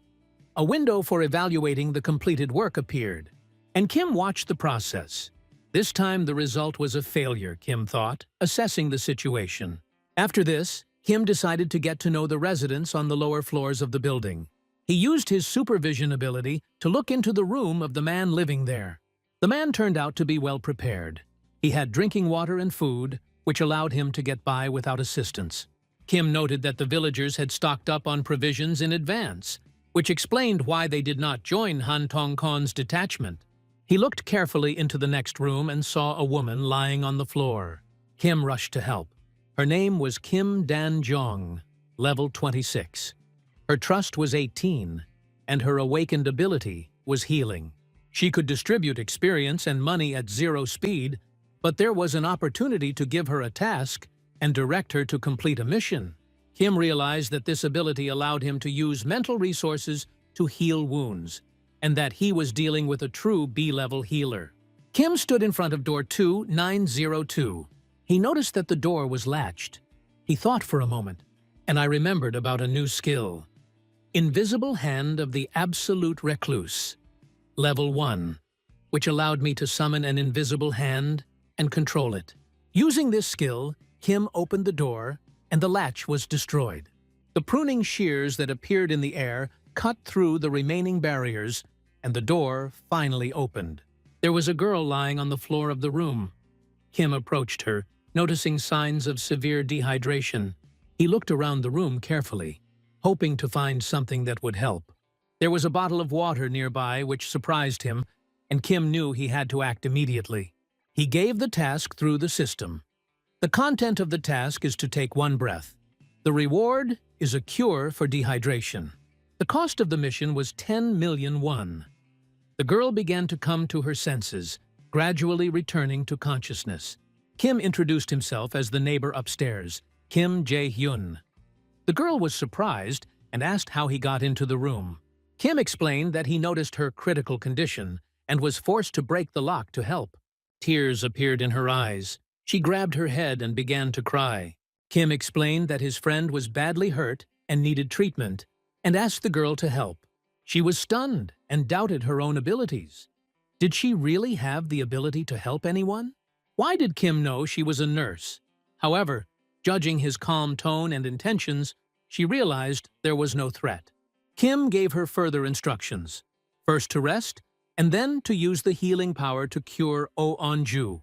The system recorded a task with a time limit of 1 hour. The reward was an improvement in the healing skill. There was no punishment for failure. Kim helped the girl to settle on the floor, gave her some tangerines, and she began to eat, gradually coming to her senses. She looked at the food and thought that everything that was happening was like a dream. Not understanding what exactly was happening and how she ended up involved in these events. The food was rolling out of some screen. Kim promised to explain everything later. Kim left the room and walked slowly down the corridor. A trust message appeared on the screen. Kim, the citizen, had increased his trust. He couldn't believe what was happening. Everything happened so suddenly that it seemed unreal. Kim looked out the window, expecting to see his allies, but was stunned. Suddenly, he noticed a moving figure, a tiger, huge and red, rushing after the team. It was the red tiger, a legendary creature capable of inflicting terrible damage. Kim was overcome with horror. He saw the tiger lunging at the team members, its growls echoing through the street. Kim's heart began to beat faster, and his mind tried to figure out how to save the team and stop the beast before it dealt a fatal blow. Kim stood on the balcony, watching the catastrophe unfold. Another tiger from where? Kim looked at him in surprise, as if trying to understand what was happening. The team ran, using their last strength to escape the predator. One of the girls, Heron, tripped and fell to the ground. Gayan screamed her name. Heron struggled to get up, but she was already too close to the tiger's mouth. The predator opened its jaws, preparing to attack. At that moment, Hyorin suddenly disappeared right in front of the tiger's nose. The beast howled in anger and bewilderment, not understanding where the victim had disappeared to. The next second, Hyorin found herself in Kim's room, at his feet. Kim felt a sense of relief. She was on the edge, he thought. At least that bought him some time. A message appeared on the screen. A creature has been found that meets the requirements for citizenship. The question is, should we grant them citizenship? Ben showed up in the room with his grandmother, leaving her on the floor, hoping that Kim would take care of her. Kim assessed the situation and insisted that Ben should stay. He shut up and obeyed. The red tiger was approaching, but Kim activated the skill Invisible Hand to prevent the beast from grabbing anyone. The team ran together. Don tried to distract the tiger with a baseball, but this only made him even more angry. The tiger rushed straight at Dongon, and he tried to distract it by directing it in the other direction. She took charge of the attack, ordering the others to run away. At the moment of danger, giant magic pincers suddenly appeared in the air and grabbed the tiger by the throat, paralyzing him. The team was in shock, and Gayan saw a dialogue box in front of her regarding further actions. As the team approached the immobilized tiger, Kim realized he didn't have to act on his own. He noticed that if Kim Gayan went hunting right now, the size of the prey would quadruple as he watched from the balcony. Gayan approached the tiger and shot an arrow, hitting the target accurately. The red tiger was killed. The team gained a lot of experience. The level increased to 28, and 63,211,776 won was added to the wallet of the absolute recluse. The trust and loyalty of citizens, including Moon Byung-ho, Kim Gayon, and Yoo Hee-rin, has increased. A message has appeared stating that Ha Dong-gun's loyalty has exceeded 30, and he can now be registered as a vassal. Kim smiled approvingly and decided to register Ha Dong-gun. After Kim Daejeon completed healing Ju, Kim watched the proceedings and felt relieved that everything had gone well. He was lucky to meet Kim Da-young. He discussed the situation with the red tiger with Jun. Benho's grandmother's house ended up in tiger territory, and although they managed to kill one, there were more. Kim noted that there were no goblins around the house, and even if the creatures were hiding from the tigers, Byun-ho's grandmother was in danger. Luckily, only 2 tigers entered their territory, which brought some relief. They were lucky. Kim Daejun received a reward of 73,312 won for completing the mission. She was happy that everything worked out, and Kim praised her for her excellent work. At this time, the question of John's return home arose, but Choi reminded that now was not the time to talk. Choi asked if they were going to continue holding meetings at his house. Kim noted that it was not the time to worry, he was just about to say that. Kim decided to provide the team with an empty apartment, 2901, providing them with electricity and necessary amenities. Kim turned to Dabin, noting that there are also empty apartments on the 21st floor, 2101 and 2102. Survivors could use them for living, showering, and other needs. Dabin noted that she would provide this information. Kim also noted that if they wish, they can take one apartment for themselves, leaving the other available to everyone. In return, Kim asked Dabin and others to act as messengers between him and the survivors, informing them of the rules. Whoever kills 100 goblins first will get their own home with unlimited electricity, water, gas, and food. Moreover, if they have 10 survivors from each generation, they will all receive equal treatment. Kim stressed that everyone should have equal rights, but how long it will take to fulfill the conditions will depend on the floor they are on. He will only reward fairly those who can prove their worth. A dialogue box appeared with the option to give a task. It stated, Goal: kill goblin, completed 0 out of 10. Time limit: 168 hours. Reward: a small amount of experience. Penalty for failure: a ban on using public places.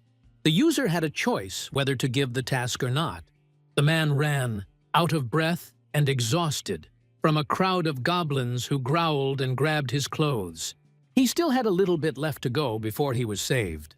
He stumbled and fell, but there were men with spears in front of him, ready to cover him. The goblins started to take hits, but continued to attack. After a short struggle, the remaining goblins fled in terror. Sayepchin suggested showing something interesting.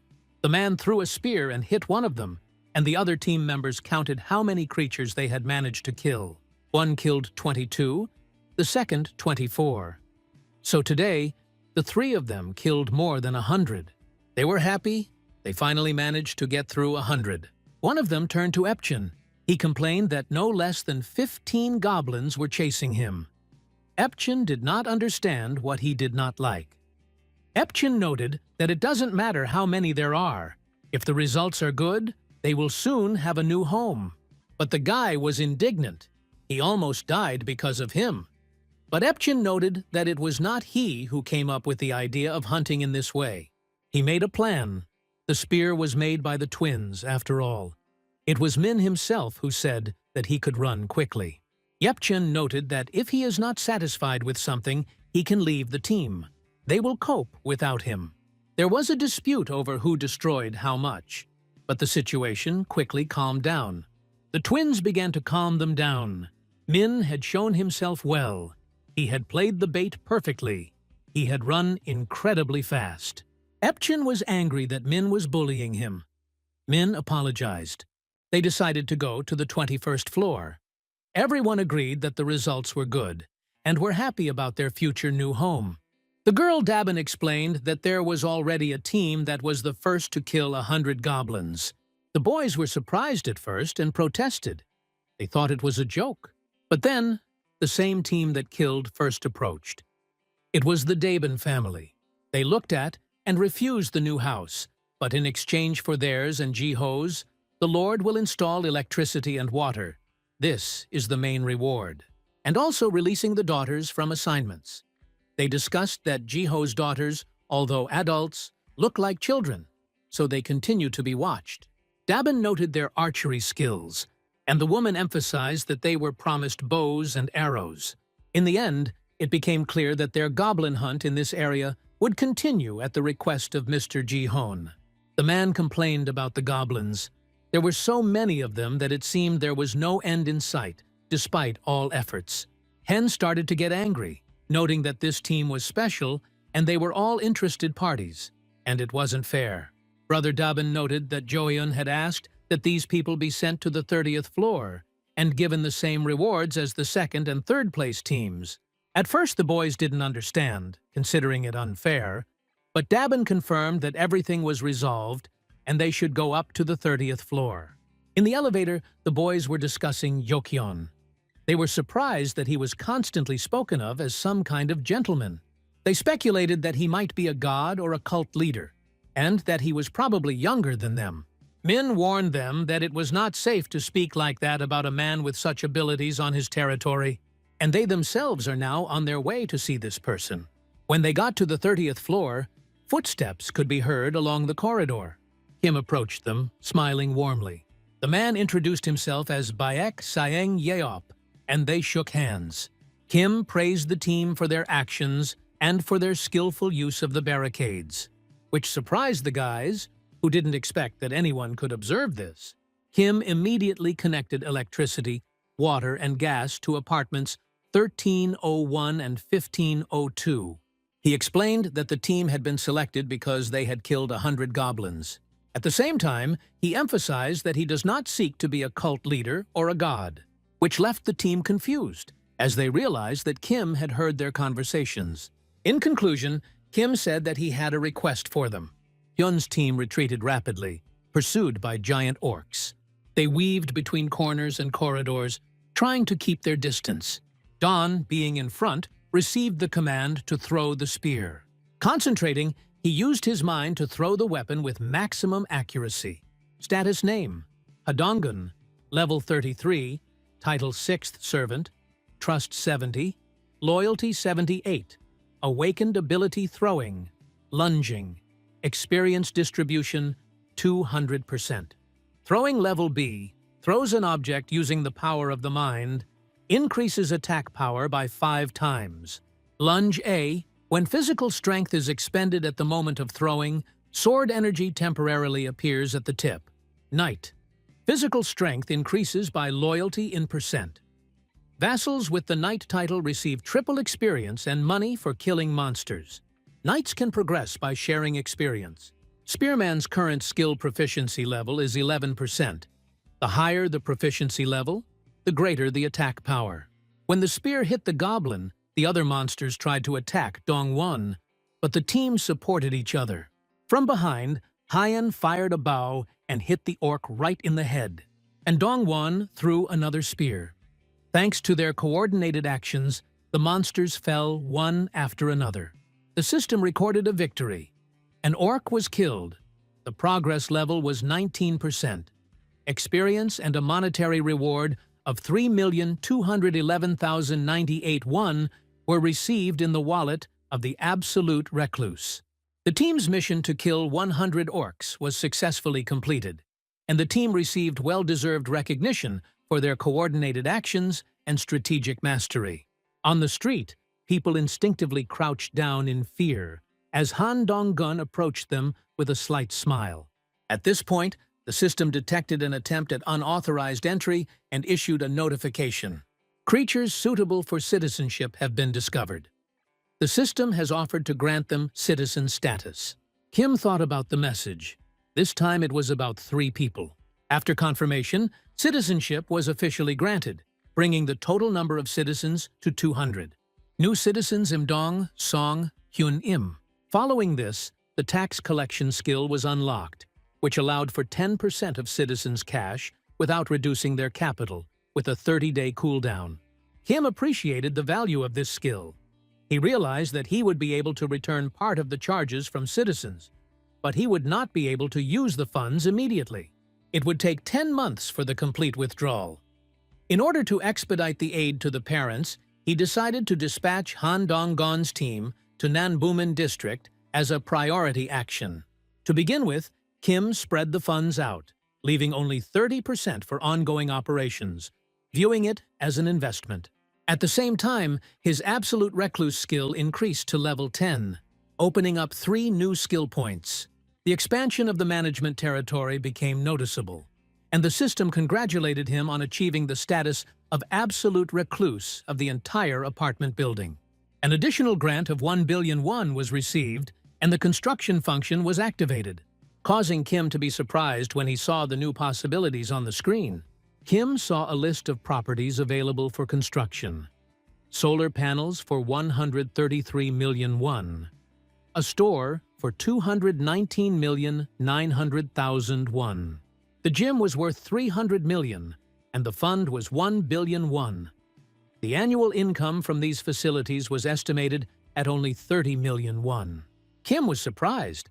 Installing solar panels costs 130 million, but the profit is only 30 million a year. He realized that it would take 5 years to recoup his investment. The system asked if he wanted to install solar panels. At first he refused, deciding that there were more important areas for investment for now. He then realized that the 1 billion won grant could only be used for construction of facilities.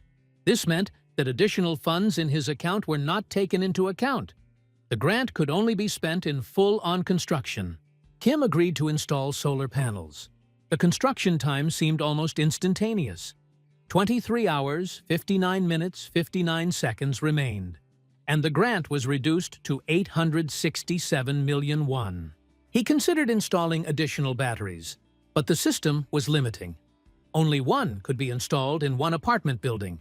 Then Kim became interested in the store. He learned that this room works in conjunction with the absolute recluse skill. The store can sell registered items. In this case, a cashier is not needed. The system itself creates the item in reality immediately after payment through a translucent window. Kim was amazed by this technology. The store's capabilities were much broader than he expected. Kim realized that the process of making humanitarian aid and delivering it was also work, which citizens will now be able to do through the store. With the store, everyone will be able to buy the necessary items on their own, and the store itself will be able to install objects to improve payments. He chose a location for the store, apartment number 101. The construction time for the store was 47 hours, 59 minutes, 59 seconds. Then Kim set about installing the gym. It was a training ground where citizens could improve their strength and endurance. Training efficiency was increased by 200%, and for citizens of level 15 and below, a bonus of 300% was added. Kim noted that it is now possible to level up and receive rewards for quests at the same time. He decided to place the gym on the second floor. The construction time was 71 hours, 59 minutes, 59 seconds. After installing the objects, a system notification appeared. Experience points increased by 3. Absolute Recluse Shop skill increased to level 5. The number of products available for registration has increased to 500, and a product list function has been added.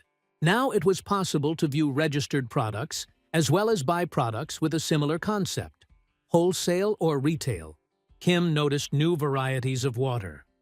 Holy Spring, 0.3 and 0.5 liters. Baikal, 0.3 and 0.5 liters. The expansion of the product range allowed for more choice for citizens, and Kim thought about adding other products to further develop the store and income. Kim noticed several new items in the noodles tab. Pork stomach, spicy chicken soy noodles, champompon, perila ramen, 1 pack of each. He thought he'd find a use for them while watching the screen. Meanwhile, Night Doc continued to fight the orcs, who growled and attacked. Doc was already exhausted and could not keep up the rhythm of the fight. Don called him by his name, Doksu. Don decided to try something unusual. He swung and threw Doc's gun forward to see what would happen. Doksu was confused. He didn't understand what to do now. Don threw him to who knows where. But he tried to call the weapon back. His body glowed with a purple light, and the weapon returned to his hand. Doksu was surprised, but Jun just chuckled, calling it a normal test of capabilities. At that moment, Guyan, who was standing nearby, noticed that she had almost no arrows left, and she needed to leave right now. To her surprise, new arrows immediately appeared in front of her. The girl was shocked, not believing her eyes. The situation repeated itself, as if Kim's system itself was compensating for the expenditure of ammunition, which caused her a mixture of surprise and admiration.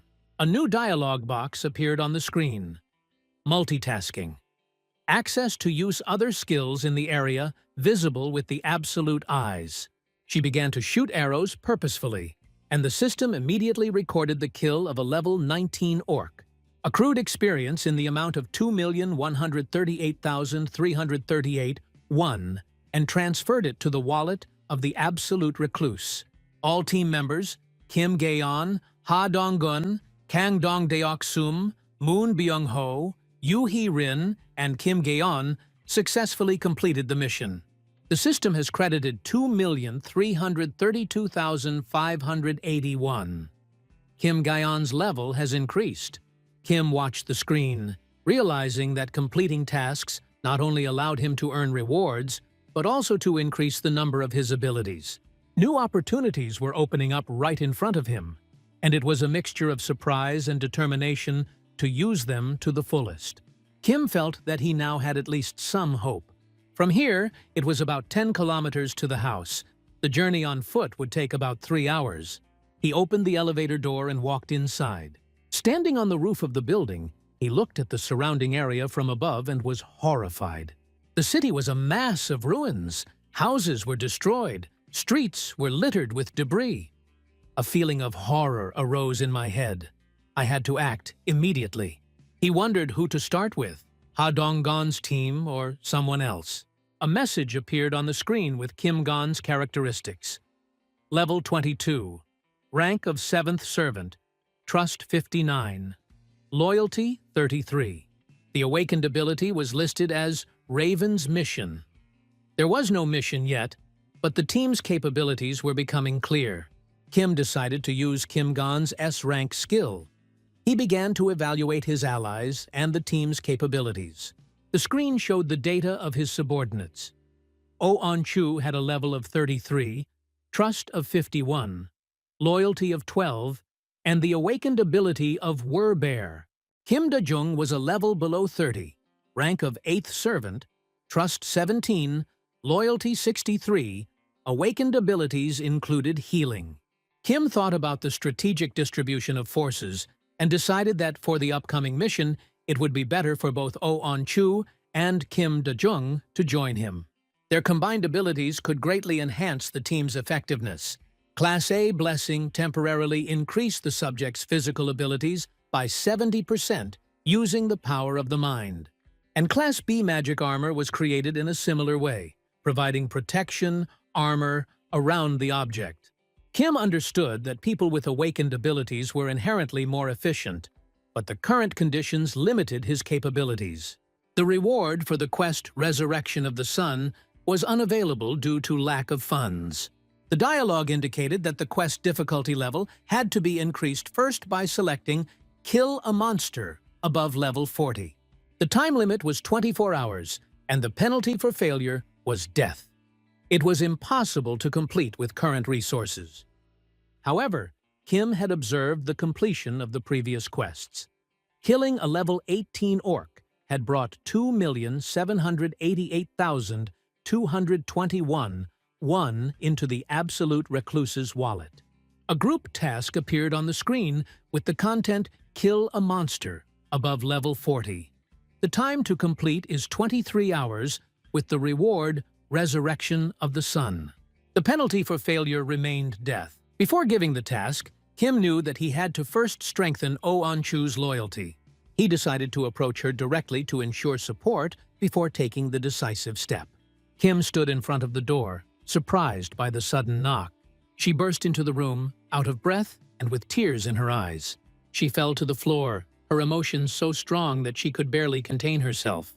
She saw a task to resurrect her child. It was limited in time, but it was possible to complete it. She thanked Kim and cried. One day was enough for her. It would be enough for her even just to see him. A message appeared on the screen. Oh On-chu's loyalty has exceeded 30. The conditions for registering as a vassal have been met. Kim thought for a moment, realizing that he could now count on a new ally. A little later, using his power, Kim turned on the light and connected the water in the apartment. Thanks to the ability Preserve Dignity, he was already used to it. It seemed to him that he was some kind of wizard. With electricity, water, and gas, he realized that he could control the resources around him. The daily sales of the store were counted, and 320,981 won was deposited into the Absolute Recluse's account, and 20% of the profit was 320,000 won, which provided the store with an income of more than 1.5 million won per day. Using the skill Absolute Eyes, Kim observed the people in the room. They walked around, discussing hunting and shopping, assessing resources. The onion cost 150,000 won, but they only managed to raise 10,000 in a day, so it would take about 2 weeks to raise the funds. The shop set up on the ground floor was magnificent. The pennies that were awarded for killing goblins encouraged citizens to go outside their homes to hunt. The level increase proceeded according to plan, and the number of new citizens increased significantly. Kim oversaw this process, assessing the effectiveness of the system created and its impact on the development of the group. A message appeared about the current population, 789 out of 11,000. Additionally, experience and money were awarded at 100%. This allowed us to expect exponential growth in the indicators in the future. The next message announced the victory over a level 18 orc, for which 1,243,817 won was received, which was transferred to the account of the Absolute Recluse. Kim began to think about starting a new phase, preparing to act anew. A fierce battle with goblins and orcs was taking place on the street.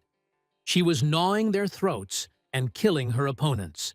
Blood flew in all directions, flooding everything around. Her eyes glowed with a red radiance. After killing her enemies, she began to gradually return to her human form. She breathed a sigh of relief and felt the fatigue gradually recede. She listened to the voice behind her, the girls asking if everything was okay, wondering if she was injured. She replied that everything was fine, and that even if she suffered minor injuries, it did not matter much. She dealt with the enemies so quickly that it seemed as if everything happened instantly. He apologized for making it seem like she was doing everything herself, explaining that she had her reasons. Hyen was surprised and asked what exactly she was apologizing for. She noted that thanks to her, they were comfortable and safe, and they were doing very well. Kim observed them and realized that pairing Anju and Kim Jong was the right decision, which perfectly matched their characteristics. A message about the character Anju appeared. Level 40. Rank of the 9th Servant. Classes Knight and Warrior. Trust and Loyalty 66 each. Awakened ability were Bear. Ancient Life Force Berserk. Experience distribution speed 200%. Give task command available. His combat skills, Warrior increase melee attacks by 50%. Regeneration depends on the wounds received. Rank C. The sight of blood causes the eyes to turn red, and physical abilities to increase by 300%. The girls turned around when they heard a roar behind them. Strange sounds were heard in the darkness. A monster was approaching the group. The girls froze. A huge orc appeared before them, holding a weapon in his hands and dressed in furry leather armor. She turned into a monster and went on the attack. The girls screamed, but it was already impossible to stop her. She charged swiftly, blazing with fire and opening her mouth. The goblin brandished his weapon, preparing to defend himself. He began to attack, striking, and Hyen shot at the orc's face, but the goblin blocked the arrow with his weapon. She jumped on him, striking him, and blood splattered on the walls. A message appeared. The orc leader was killed. Level 28.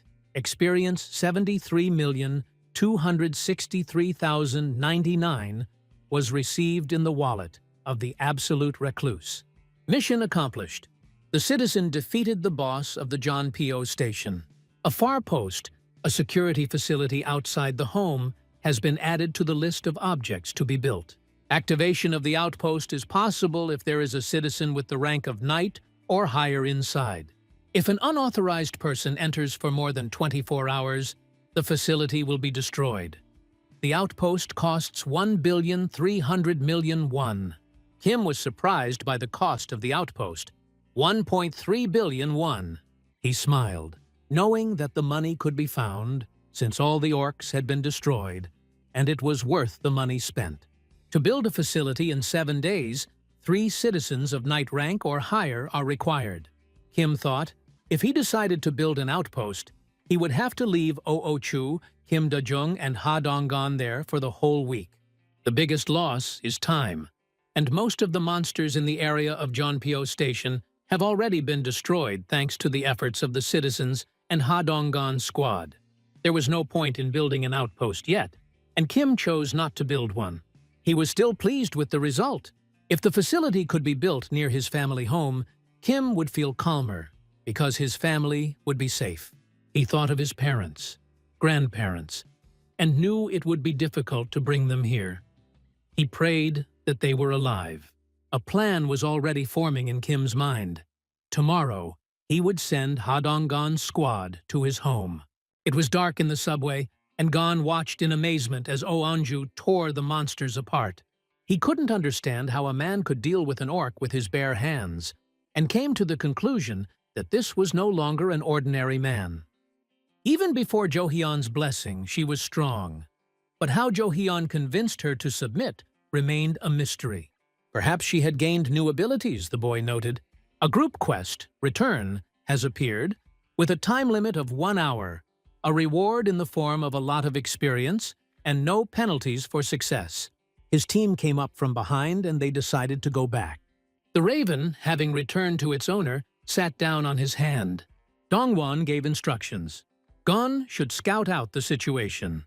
Raven Gon took off and observed the city from above, confirming that there were no problems and that it was possible to leave. Gon heard a rustling sound. Eyes flashed in the darkness before them. It was a rat, moving at incredible speed and jumping forward. The guy touched the floor and concentrated, watching her movements. The rat stopped and looked carefully at the sign that said, Firewall. Her gaze was alert and focused, as if she was assessing the object in front of her, considering her next steps. Kim turned to his team for help. The people thought, looking at each other, understanding the complexity of the task. He explained that the chances were slim. Don assumed that his family members were in that apartment complex, but Kim couldn't vouch for that. Ben stressed the need to help, considering it a duty, and Don added that they were obliged to support Kim, because thanks to Jo-hyun, they lived to this moment. All the orcs in the area of Jeonpyo Station have been destroyed, so they will be able to go to Somin Station. Kim gave instructions. The closest station to his house was Chagalchi. He just needed to get off the subway through the second exit. He will give exact instructions after they leave the metro. Kim didn't tell them to go right now. That's too much to ask. For now, they should aim to take over Somin Station. The team agreed and promised to begin the operation the following morning. Kim thanked them. When he asked why Kim couldn't move the family with her powers, he thought about it. Kim already tried teleportation as a reward for the task. Teleportation might help, especially with Moon Byung-ho's awakened ability. If it worked, there was a chance they could transport the family here at once. However, it is impossible to assign such a reward. As a result, everything failed. Kim had a hunch that Moon Byung-ho's grandmother was outside the range of his abilities. Kim realized that his abilities had limitations. If his parents died outside his area of effect, he would be unable to do anything.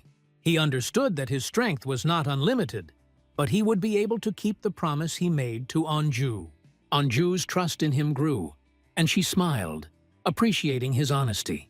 The team began to disperse, preparing to rest.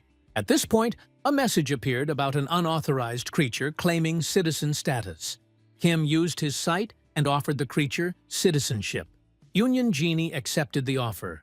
Level 31, Trust 7, and awakened ability Mouse Queen. The speed of distribution of experience and money is 0%. Kim realized that she had awakened. Her mouse was watching the building, squeaking, and Kim, using supervision, watched it closely, surprised by its behavior. "It's a mouse!" Kim shouted. An hour earlier, the mouse had been watching people with intense attention. She marveled at their strength and awakened abilities, wondering if it was possible that they had all awakened already. Realizing that she couldn't be responsible for everyone on her own, she decided to follow them, assessing their capabilities. Her abilities should be enough. She moved forward, rounding corners and skirting buildings, carefully watching the group's actions. Suddenly, children's voices were heard ahead. Children were playing on the playground, shouting and rejoicing. The mouse was shocked. There were so many people in this building, and there were children among them. The situation seemed unexpected and alarming to her. The mouse looked at the tall building filled with people in surprise, wondering what kind of place this was. She rushed forward to study him more closely, moving at lightning speed. Jumping up the steps and approaching the door, she suddenly hit her head on the protective barrier, letting out a squeal of pain. A large bump appeared on her head and she began to cry. A message appeared: "Entry prohibited." The mouse was confused, not understanding what was happening. Then a new message appeared asking about accepting citizenship. The mouse squeaked with excitement and agreed, but the message did not change. She was upset, thinking that she could not do this. Suddenly a confirmation message appeared. Citizenship had been granted. "Peep, peep, peep," the mouse squeaked in delight, rejoicing in its victory. She moved forward, determined to explore the building. Suddenly people started shouting, "It's a rat!" they shouted, trying to catch it. The mouse dodged instantly, but still received a blow and somersaulted to the side. Looking around, she discovered that she was in a gym. The men lifted dumbbells and kettlebells, showing off their biceps, while the girls did their workouts. The mouse stopped in surprise, wondering what was going on here. In the subway, the girl winced in pain, clutching her head. Despite the discomfort, a smile appeared on her face. She was happy to have found a way to survive. But at the same time, she was thinking about how to get there. At first, the path led to the Jongpyo station. The girl understood that the easiest way would be to walk straight along the tracks, although a monster was waiting for her at Seomyeon station. At the same time, she felt that this very obstacle could help her achieve her goal. After all, there was no place where she could not get through. The many eyes behind him glowed red, heralding determination and strength ready for action.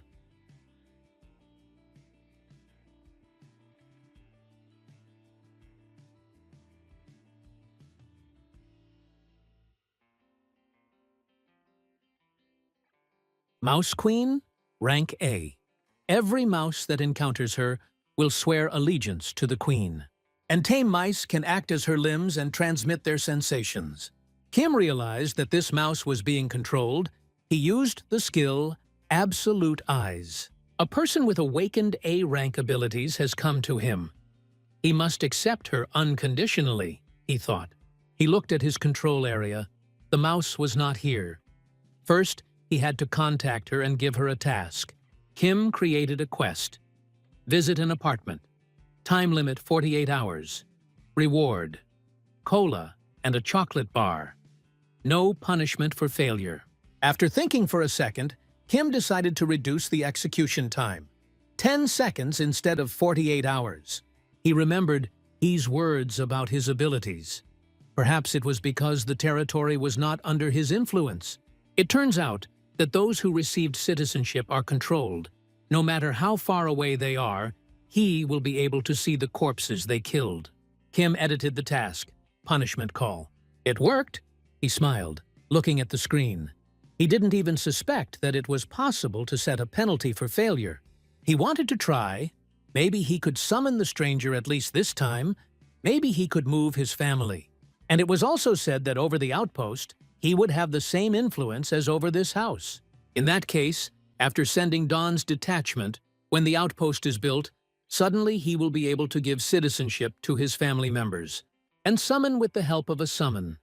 The only question is how much it will cost him. He will try to give the task.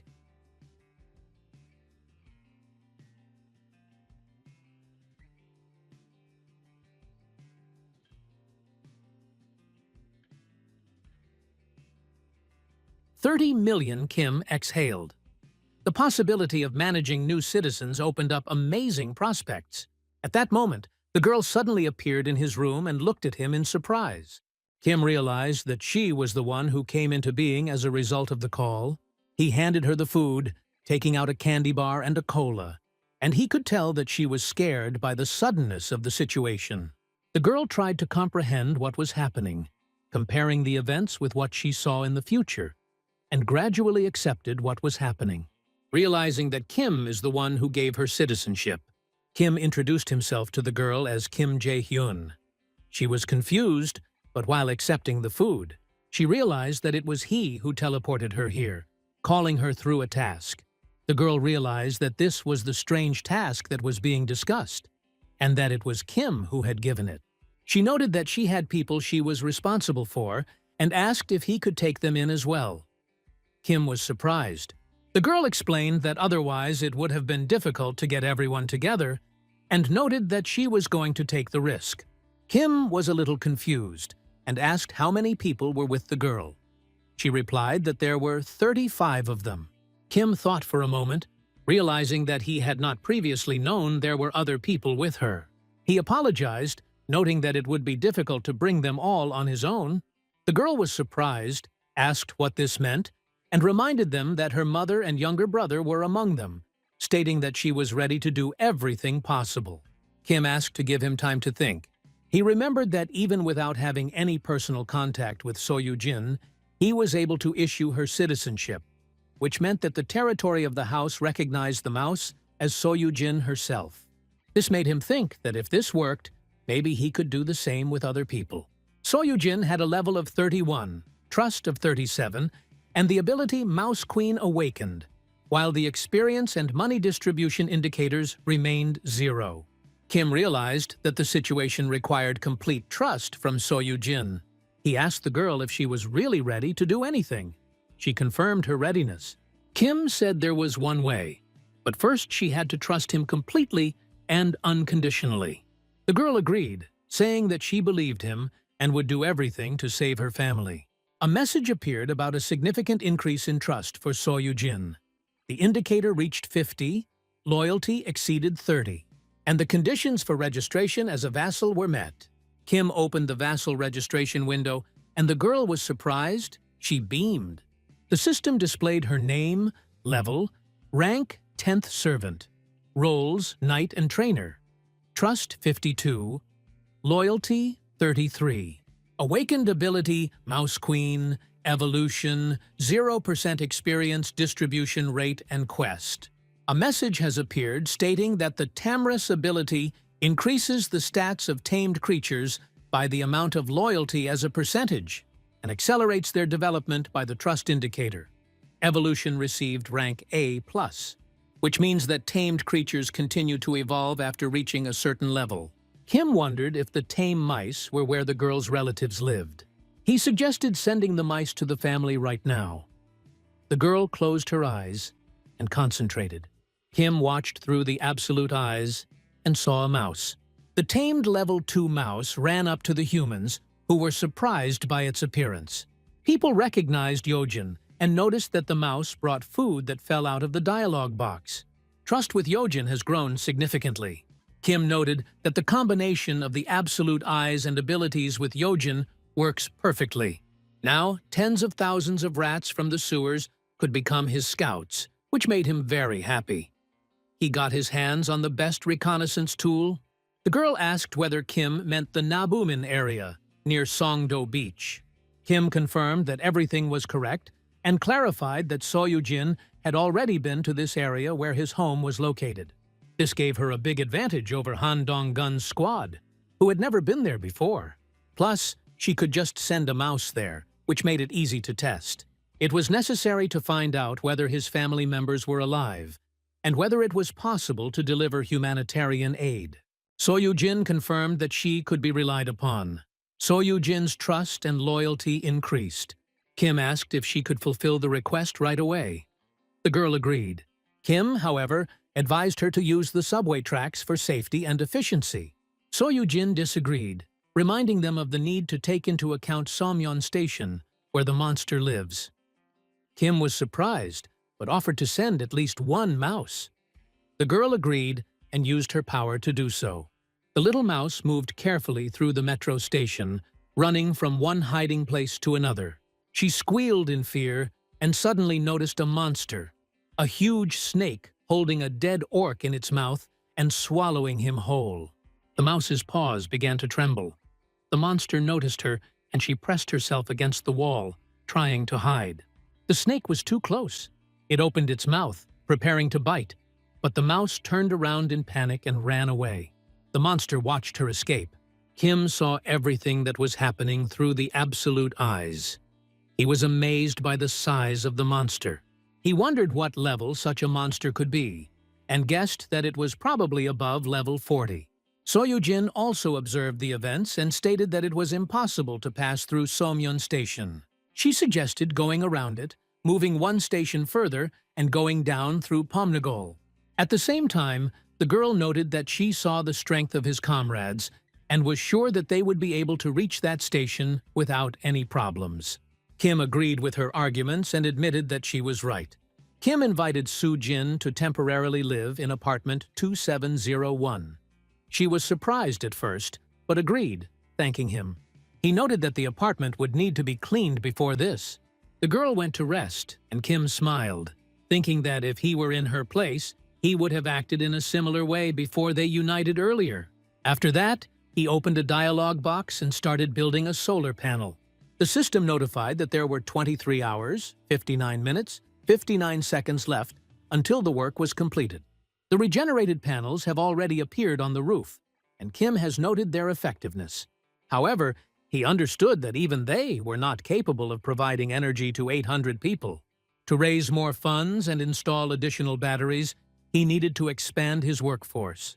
He came to the conclusion that he had to build a system of at least 3 shifts, and a similar approach was required for the development of new infrastructure. Having made his decision, Kim said thoughtfully, "Now it's time to start an even more active hunt." The team moved through the subway tunnel, hearing approaching noise behind them. The monsters were chasing them, and Don shouted an attack. The group stopped to meet the attack. Flocks of bats swooped down from above. They started throwing balls and shooting arrows. Lightning strikes pierced the membranous wings, and the bats, losing their balance, fell to the ground. After a short fight, everyone caught their breath, making sure that no one was hurt. Hyen inquired about the team's condition, and everyone confirmed that they were fine. The conversation turned to the snake at Somyeon Station that Jaichin had mentioned. Hyeri asked if they could handle her on their own. Thinking, Gien noted that in a pinch, Jaehyun could call them back. This calmed the girl down a little, and she admitted that she had worried in vain. June agreed, emphasizing that there was no need to worry. After that, they moved forward again along the dark paths. The team reached Seomyeon Station. A horrifying picture opened up before their eyes. A toppled subway train, the mutilated corpses of goblins scattered across the platform. Harry sighed heavily, and Don tried to encourage the others, saying that they just needed to be patient for a little while and move on. They continued on their way cautiously, but suddenly June stopped abruptly and ordered everyone to freeze.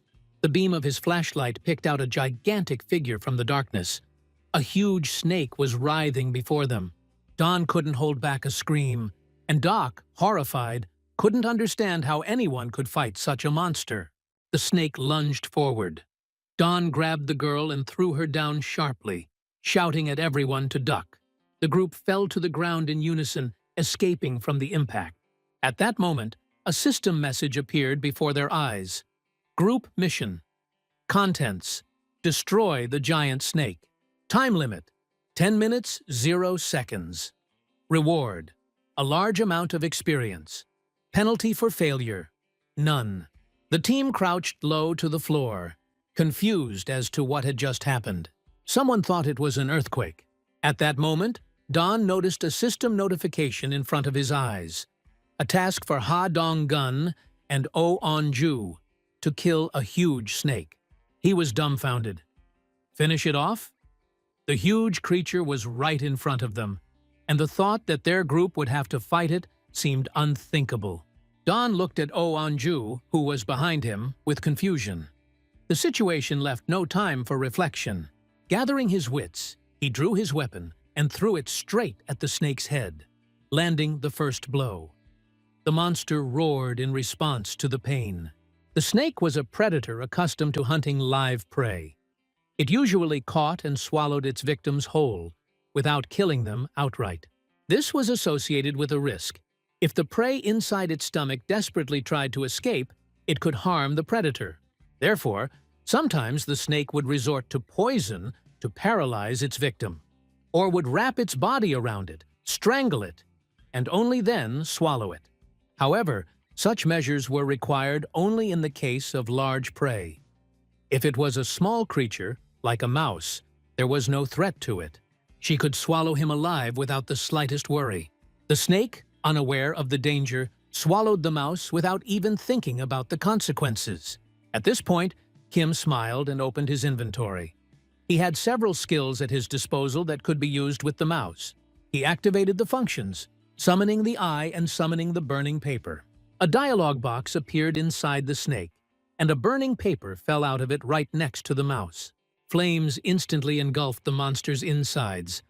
The serpent made terrifying sounds as it writhed in agony, and soon its body burst into flames from within, exploding.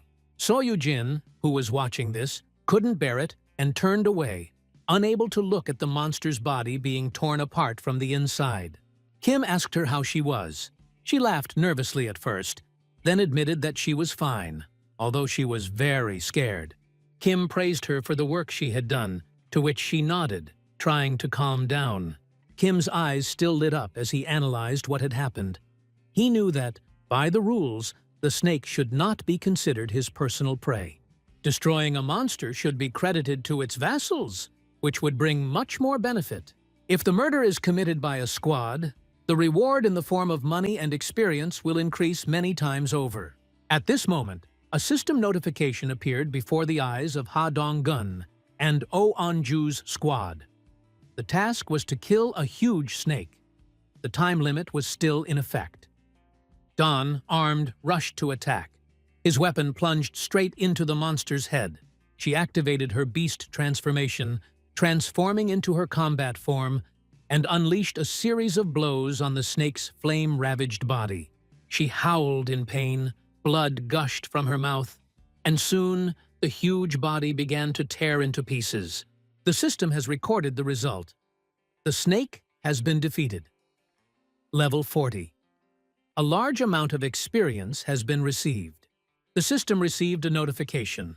1,812,043,879 won has been credited to the Absolute Recluse's wallet. Ha Dong-gon and Oh An-ju, the recognized citizens, successfully defeated the boss of Samyun Station. From this moment on, it became possible to build an outpost at the station. Immediately after this, several messages in a row recorded an increase in the skill level. The Absolute Recluse has reached level 15. 3 skill development points have been awarded. Kim felt a powerful surge of energy. His strength increased noticeably, and the protective field emanating from it expanded significantly, covering an even larger area. Then a new notification appeared. A creature that met the requirements for citizenship status had been discovered within his area of influence.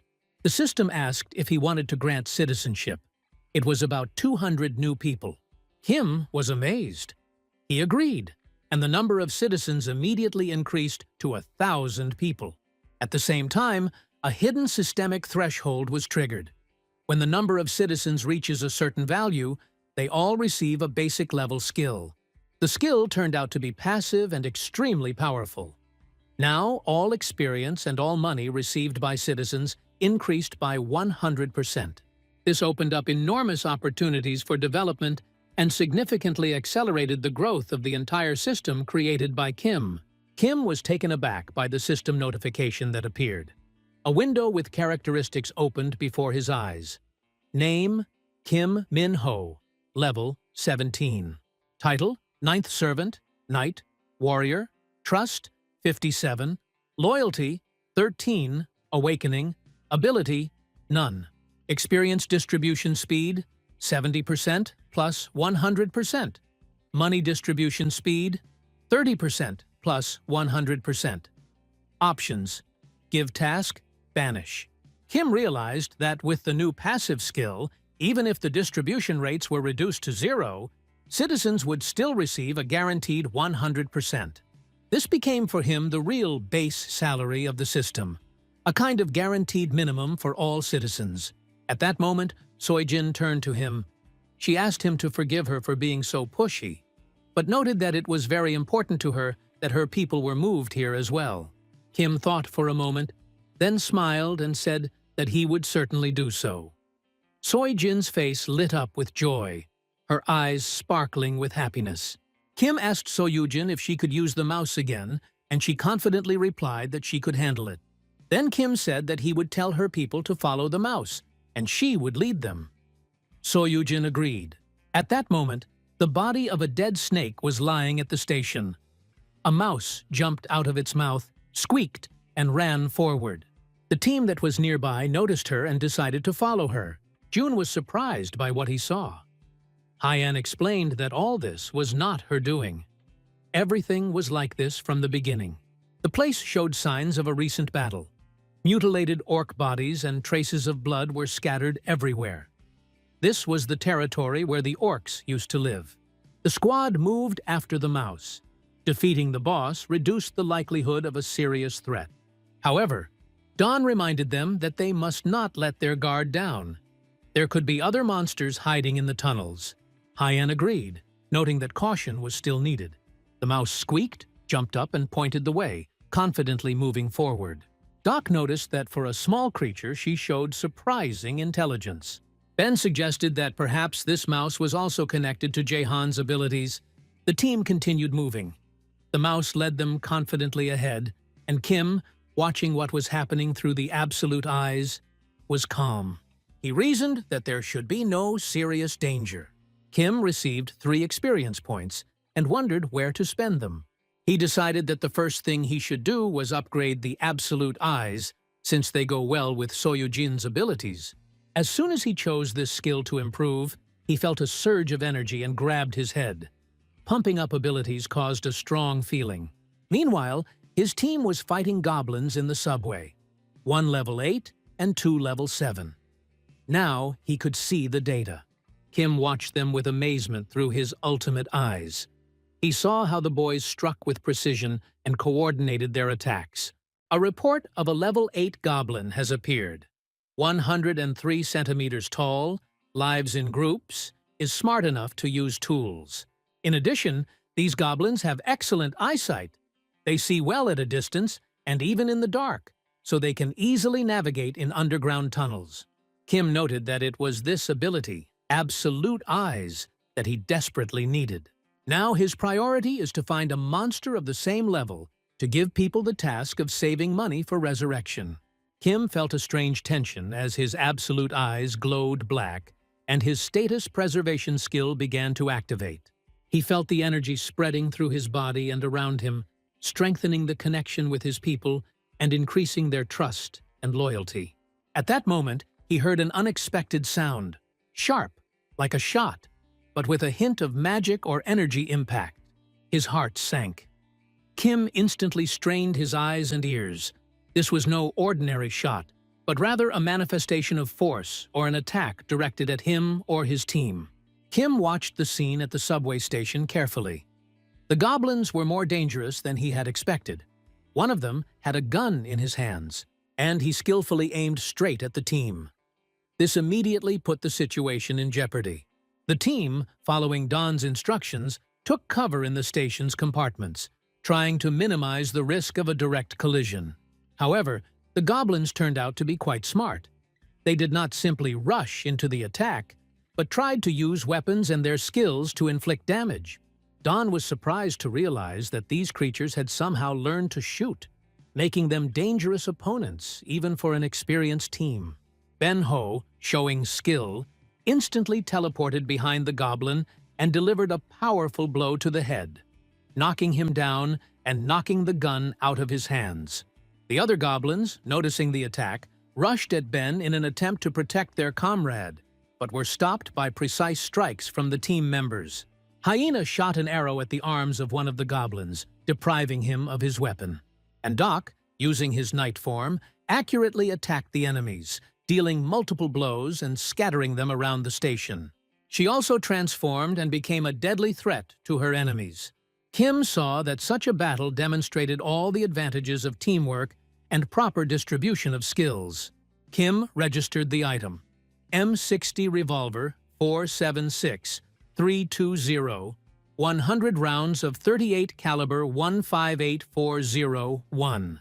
The use of weapons significantly increased the speed of destruction. This means that ordinary citizens below level 10 could also hunt more efficiently, gaining more experience and money. He realized that this would allow him to develop infrastructure and the economy within his territory. But at the same time, Kim understood the risk. It is difficult to trust every person, especially when they gain access to weapons and skills that can affect the balance of power. One wrong decision or mistake could lead to disaster. Kim thought about how to properly use these resources, weapons, skills, and abilities of the team, to simultaneously increase the efficiency of hunting and maintain the safety of people, as well as maintain control over what is happening. Kim reflected that until now he had accepted citizens without strict criteria, confident that he could control their actions. The growth of the number of citizens brought many advantages, but with the advent of weapons, the situation changed dramatically. There was no guarantee that among a large number of people there would not be someone with problems, envy, hatred, or jealousy, capable of causing an accident or even death. Therefore, weapons should only be distributed to those who passed a strict check. Kim already knew which citizen with high loyalty he would entrust him to first. The bodies of dead goblins lay on the floor, covered in blood. A revolver fell in front of Ben, and he picked it up. The team continued to follow the mouse as it led them forward. On the way, they came across closed doors, pulled the handle, and found people behind them. The sun was shining outside, and Kim was walking along the sidewalk, enjoying the stroll with Soyuji. The girl thanked Kim for coming out with her to meet his family.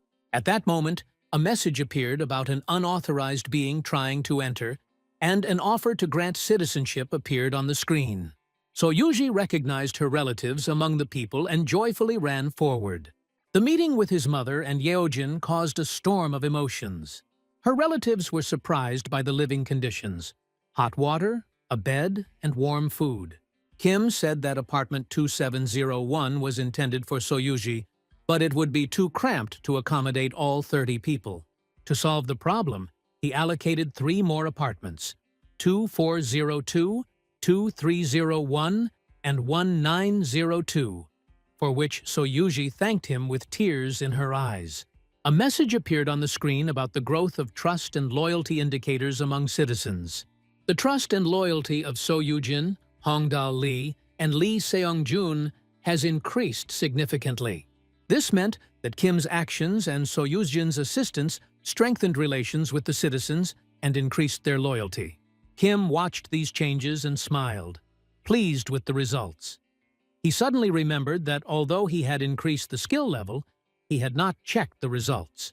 The screen shows Fundraising Management 0 out of 10. Kim was surprised to see that the fundraising had reached 1 billion won. He was wondering how this could happen when Kim heard a voice nearby and asked if he had a free minute. Kim allowed Yukarin to enter. She thanked him and got straight to the point. She had something to tell him. Kim allowed her to speak freely. Yukarin apologized and said that she wanted to leave the squad, bowing. Kim was stunned and asked again what exactly she said. Yuhirin apologized and explained that she wanted to leave the squad, as she considered her abilities useless in combat. Kim was surprised, but allowed her to speak. She admitted that she was afraid. Goblins, orcs, a huge snake, and a red tiger scared her to tears. She apologized for feeling useless and unable to live up to the squad's expectations. Kim reflected that he had long noticed her difficulties. During the rescue of Moon Byung-ho's grandmother, the hunt for orcs, and the pursuit of the red tiger, she almost died. Her contribution was small, but Kim didn't blame her for it. Using her poison mist ability was risky and could harm her comrades, so Yuhirin was often unable to show her full potential. Her disappointment in herself was understandable. Yuhirin started to cry and Kim remained silent, watching her reaction. He explained that he needed her help, telling her about Dabin from the 21st floor, who was trying to cope on her own and was having difficulties. Kim had plans to build various projects in this and other areas and was looking for a reliable person to take care of such projects. He suggested that Yohirin take on this role, emphasizing that her ability was strong and would be useful to the squad in the future. While it was difficult for her to go outside, she could work inside, and if necessary, her skills would be in demand again. The girl was surprised and excited by the offer, realizing that her contribution was now significant and needed. Yohirin smiled, and her loyalty as a citizen increased significantly, reaching the maximum of 100. She was officially registered as a vassal, and the vassal limit was increased. The girl apologized to Kim for showing weakness and promised to try her best. Kim warmly thanked her for her work and expressed hope for further cooperation. Kim opened the summoning window and saw the message: "Summon a mythical creature. Price: 1,000,000,000 won." He wondered whether it was worth risking such a sum, but in the end he decided to do so. A confirmation message flashed on the screen. "You have paid 1,000,000,000 won to summon the creature." At that very moment, the space in front of him was illuminated by a dazzling golden glow. A complex pictogram appeared on the floor, its lines shimmering with light. A glowing egg appeared in the center of the symbol, surrounded by a golden halo. Kim covered his eyes with his hand, amazed by the brightness of the light. The egg began to crack. First, small cracks appeared, then the shell split, and a tiny creature crawled out. It turned out to be a bird with 3 legs, outwardly monstrous, but at the same time majestic. Kim activated the absolute eyes, and the information was displayed in front of him. 3-legged crow. Level 1. Sacred creature. Born from the power of the sun. Needs pure solar energy to grow. Still a chick, and needs protection. Kim watched the creature in amazement. The chick, slightly swaying, raised its head and let out a thin squeak. The 3-legged raven looked at Kim as if it recognized him, and he waved his hand, greeting the new creature. In response, a short but ringing peek came from the beak. Kim watched the chick, studying its behavior. The raven showed interest and tried to communicate with short sounds: beep, beep, and pip, peep. Kim decided to give him a name and settled on Blackie, noticing that the chick seemed to like it. He responded with repeating sounds. Kim soon realized that the raven was hungry by the characteristic short beep sound. There was an open bag of chips on the floor, and the 3-legged crow was happily eating them, making short sounds of joy. His mouth was watering and he soon fell asleep.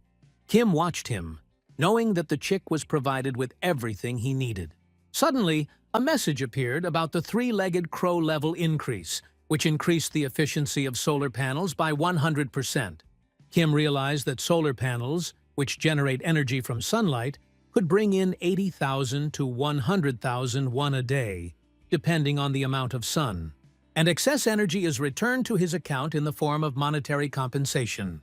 He noted that in 10 newly acquired areas, batteries have not yet been installed due to costs. Investing 130 million won in a project that would only bring in 30 million in a year seemed wasteful. But now, with a 3-fold increase in efficiency, that meant 90 million a year. Kim decided to build solar panels in all 10 districts without any doubt about their profitability. A message appeared before the completion of the solar panels. There were 23 hours, 59 minutes, 59 seconds left.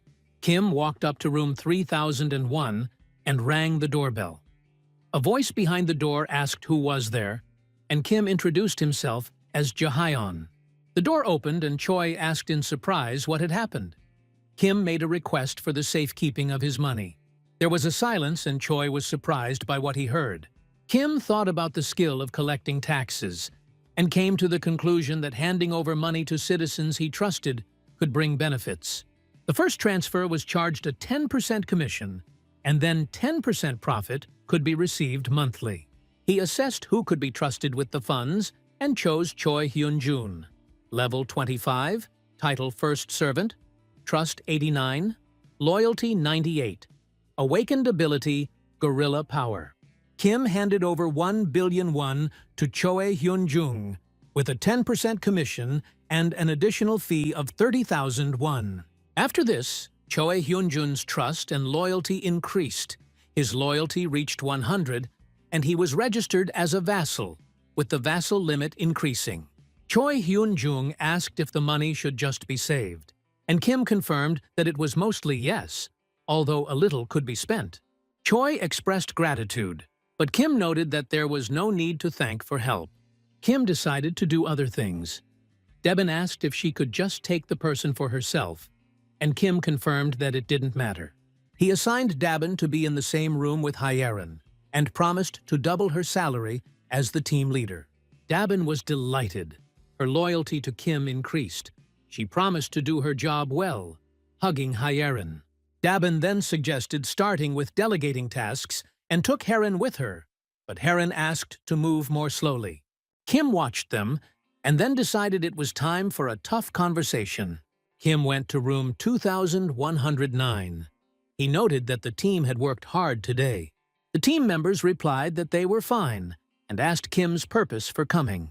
Kim said that thanks to the destruction of the monster at Seomyeon Station, there are no more monsters in the area, especially on the subway tracks. There are practically no dangers from Pomnagol Station to Palmer Station, and now is their chance to act. Kim realized, looking at Yoo-Hirin's tears, that those who now stood before him were risking their lives to carry out his tasks. He understood that thanks to Soyoo-jin, they knew about the monster in advance. Otherwise, the situation could have been much more dangerous. Kim reflected on a world where sudden death had become commonplace and acknowledged that the desire to protect family was selfish. Despite this, he was determined. Tomorrow, the team would leave for Chagol-chi Station. Kim knew that he could not give up. It was morning. Kim was sitting in the room, drinking tea and watching his pet. A message appeared about the three-legged crow level being increased and the efficiency of solar panels being increased by 100%. Raven reached level 5, which made Kim very happy. Soon, a new message came. The three-legged raven partially released the solar energy, and Kim partially took over the power of the mythical creature. He awakened the initial magic of the fire element. Kim was surprised.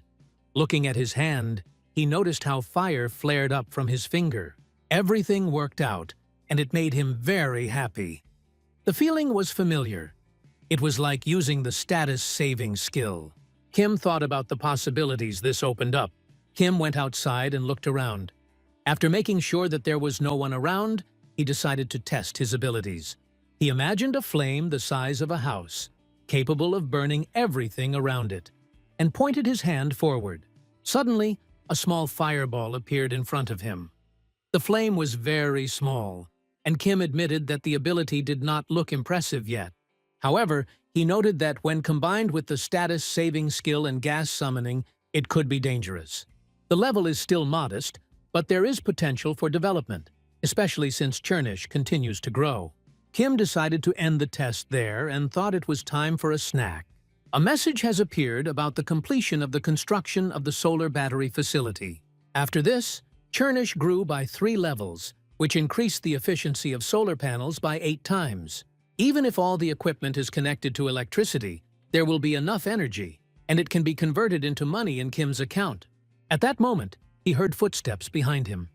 Suji came, thanking him for the time he had been given to rest. Kim explained that this was a well-deserved reward for her abilities, and that the area of application of his skills had increased significantly. Kim asked her to help with Ha Donggon's squad, which is currently at Saman Station. Soyoo-ji had already sent the mice along the subway tracks so that they could reach Choryang Station safely. Kim asked if there would be any problems later. Soyoo-ji replied that it was the Busan Station and advised Kim to look into the situation himself. Suji sat on the floor and concentrated on her abilities, emitting a bright glow. There were ruins all around. Water flooded the subway. Kim watched what was happening with supervision and realized that it would be impossible for the squad to get through this place. The railway tracks were in a state of disrepair. The mice that Soyoo-ji tried to send to the surface were unable to pass through the rubble of buildings and broken cars. Kim noted that there was not a single intact building left in the area and wondered what could have caused such destruction. The mouse stood on the ruins, pointing to a huge footprint, and Kim realized that this explained why the buildings had not survived and the roads were destroyed. Suddenly there was a loud sound. The building began to shake, and Kim realized that if this continued, it could collapse. Everything stopped. Kim went to Soyujin and checked if she was okay. The girl confirmed that nothing serious had happened, but she herself was surprised by what had happened. Kim explained that it was a vibration. At that moment, there was a knock on the door, and a voice called Jae-hyun. Choi suggested that Kim and So-Yu-jin go outside. Having explained that he had a bad feeling, he needed to go to his apartment, whose windows overlooked the Samyeon station. Pointing to her balcony, Choi indicated that something disturbing was happening there. Kim was shocked by what he saw and could not believe his eyes. In the window, Kim saw a giant monster, twice as tall as the high-rise buildings, which was destroying buildings with its blows. It came closer, sweeping away everything in its path, and Kim was overcome with horror. Suddenly, all the team members appeared in the room, surprised by what was happening. They did not understand why they were there, assuming that it was related to the earthquake. Looking out the window, they saw a huge cyclops. Choi noticed its approach, and Kim realized that the monster had to be stopped. He doubted whether his abilities would be able to cope with the giant's attack. She, driven by rage towards the monster, declared that she could handle it. Kim watched the team members' determination. A message appeared with a task. Defeat Cyclops 01 in 24 hours. The reward was the resurrection of the sun for a day, and the punishment for failure was excruciating suffering for a day. Kim gave brief instructions for the operation and divided the team into 3 groups. The first team consisted of On-ju, Ha Dong-gun, Kim Ta-jong, and Kang Deok-soo. The second is Kim Ga-yeon, Moon Byun-ho, and Kim Gon. The third team consisted of Kim himself and Soya Jin, who remained on the scene. The rest of the team went to the scene of the operation. Henry, following Kim's instructions, escorted the soldiers to the main gate, and the rest to the underground parking lot. Kim thanked her and asked Hyorin to go to the parking lot as well. The girl expressed a desire to help despite her fear, and Kim smiled, noting her determination. Kim decided to go with the team to the main gate. Among the 1,200 people, only 100 had military experience. A guy from the crowd, Ming, thought this was absurdly small. Kim was interested in the whereabouts of Baek, Seung-yup, and the twins. It turned out that they, along with other people, pretended not to know what was happening and took refuge in an underground parking lot. Kim considered them cowards. Kim realized that those gathered would not risk their lives unnecessarily. They were protecting themselves and their families. He stressed that courage is not the absence of fear, but the ability to act despite it. And he noted the need for more brave people to survive in a dangerous world. Kim's gratitude resulted in the purchase of 101 pistols and ammo, and everyone present was given a 100% speed boost, money and experience distribution. A message appeared about receiving this boost. Kim gave the order to take the weapons and ammunition lying in front of the people. Many were surprised to see a real gun and realized that with this, they had a real chance of winning. Kim said those who face their fear will be rewarded. Then he turned around, his eyes shining with absolute light. He activated his ability. The decisive battle began. The Cyclops was approaching the city. Don was hiding behind the wall, holding a spear in his hands. He was ready to attack and tense.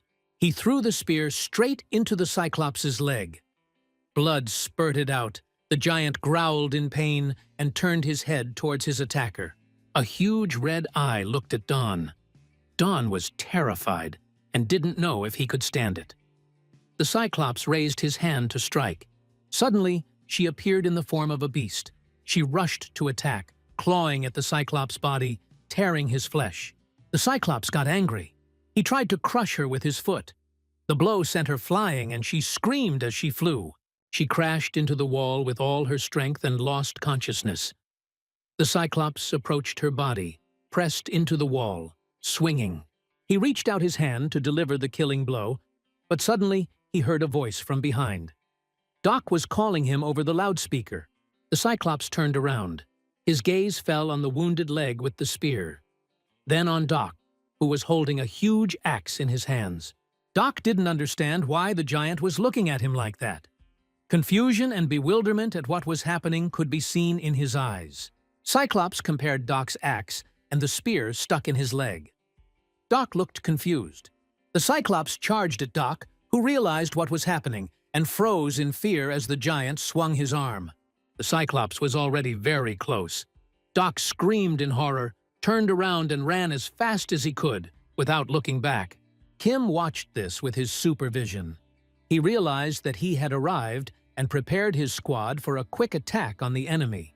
Kim called to the people behind him to get ready. He warned that the monster was already approaching and would soon break through here. Doc ran away from Cyclops, screaming. He noticed the protective field very close and rushed towards the fence with the last of his strength. Doc managed to enter the safe place behind the barrier. At that moment, Kim gave the signal to his men to attack. A raven appeared in the sky and attacked the Cyclops in the eye. Its wings flapped, and the attack blinded the beast. Jion fired an arrow into the Cyclops' face. It pierced the monster's arm and continued on, striking its eye. The Cyclops howled in rage and pain. Suddenly, Ben appeared, holding mice in his hands, which he threw into the enemy's mouth. Kim watched, noting that everything was going according to plan. He gave the command, "Call gas," strengthening the team's attack. The Cyclops opened his eye, with arrows sticking out of it. Smoke came out of his mouth, and he began to roar in pain and rage. Kim wondered when he would be able to end all of this. He decided that he needed to end the battle right now. The magic of the initial element sounded. A huge explosion was heard, and everything around was instantly engulfed in flames. There was fire everywhere. Black smoke billowed above the Cyclops' silhouette, hiding his figure from the crew's view. Heavy footsteps were heard. People froze behind the protective barrier, peering into the thick smoke with alarm.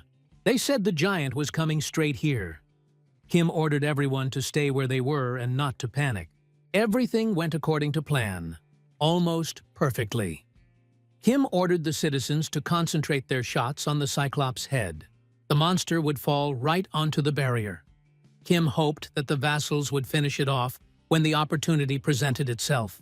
He thought it would be best if Anchu or Donggun did it, but they hadn't arrived yet. Even if it was So Yu-jin, it should be enough to defeat the monster. Choi's scream was heard from behind, but Kim calmly said that everything was fine. Kim was sure that the Cyclops would not be able to break through the barrier, but when he turned around, he felt horror. A huge eye looked through the barrier straight at Kim. He couldn't believe that the monster had survived the attack. The Cyclops swung his huge hand, aiming the blow straight at the protective dome above the people. The men tensed, their faces reflecting a mixture of fear and hope. They saw how the protective field trembled slightly from the Cyclops' powerful blows, but for now it held. New messages appeared. An unauthorized entity is attempting to enter, which repeated. Each signal caused the team's heart to beat faster. Kim did not take his eyes off the monster. His supervision-enhanced gaze recorded the giant's every move. If he broke through the shield even once, they were finished, he thought. His hand clenched reflexively, ready to activate the invisible hand. He carefully guarded this ability. The spent skill points were the only thing that could save everyone in an unforeseen situation. The crowd screamed, some in alarm, some in desperate hope, as the Cyclops swung his arm again and struck the protective field. The shield twitched, but held for now, and Kim concentrated on preparing for the decisive moment. People were glad that the protective shield held up to the blow, and they became confident that they could withstand the giant's attack. They began firing revolvers, using gunfire in an attempt to cause damage. The monster's body was gradually becoming scarred by bullets and machine bombs. and if the attack continued at the same pace, it had a chance of being destroyed. Kim understood that a decisive blow was needed to finally defeat the monster. The bullets hit their target, which was a relief, but the giant continued to roar with rage. Kim gave the command to focus on the attack, and he himself activated the summoning of the initial spear for the decisive blow. They finally arrived. Kim was delighted. Donggong held the spear and focused on the target. He threw it at the Cyclops, striking, and the monster was again wounded by arrows. Gayan joined the attack, firing arrows at him. At this time, the system recorded an increase in the level of the three-legged crow, and the efficiency of the solar panels increased by 100%, reaching its maximum. Kim watched the screen closely as the three-legged raven released some of its accumulated solar energy, transferring it to him. As a result, the elemental-level fire magic evolved into mid-level magic. A message appeared that the three-legged raven had detected an intrusion into its territory and requested permission to release energy. Kim was surprised to realize that the penetration most likely referred to the Cyclops. It took 300 million won to activate the energy. A flash of light emanated from the house, illuminating the surrounding area. A giant black man appeared in front of Kim, emitting a fiery glow from his mouth, directed at the Cyclops. The force of the blow made the people and Kim duck. The Cyclops roared in pain, and the Blackie turned into a monster and rushed to attack, striking. She rushed into battle to deliver the fatal blow. After that, a message appeared about defeating a level 51 Cyclops and receiving a huge amount of experience. The Absolute Recluse's wallet received 31,925,374,089 won.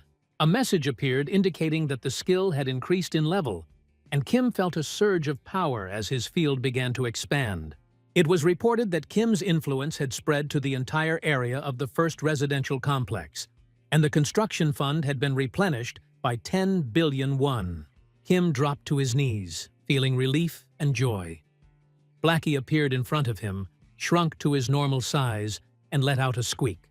Kim smiled at his success, realizing that the 300 million spent on the draft had brought in a huge benefit of 30 billion won. He held Chernish in his arms, assessing the effectiveness of the summoning. The reverse summoning was limited to Kim's domain, but the result was impressive.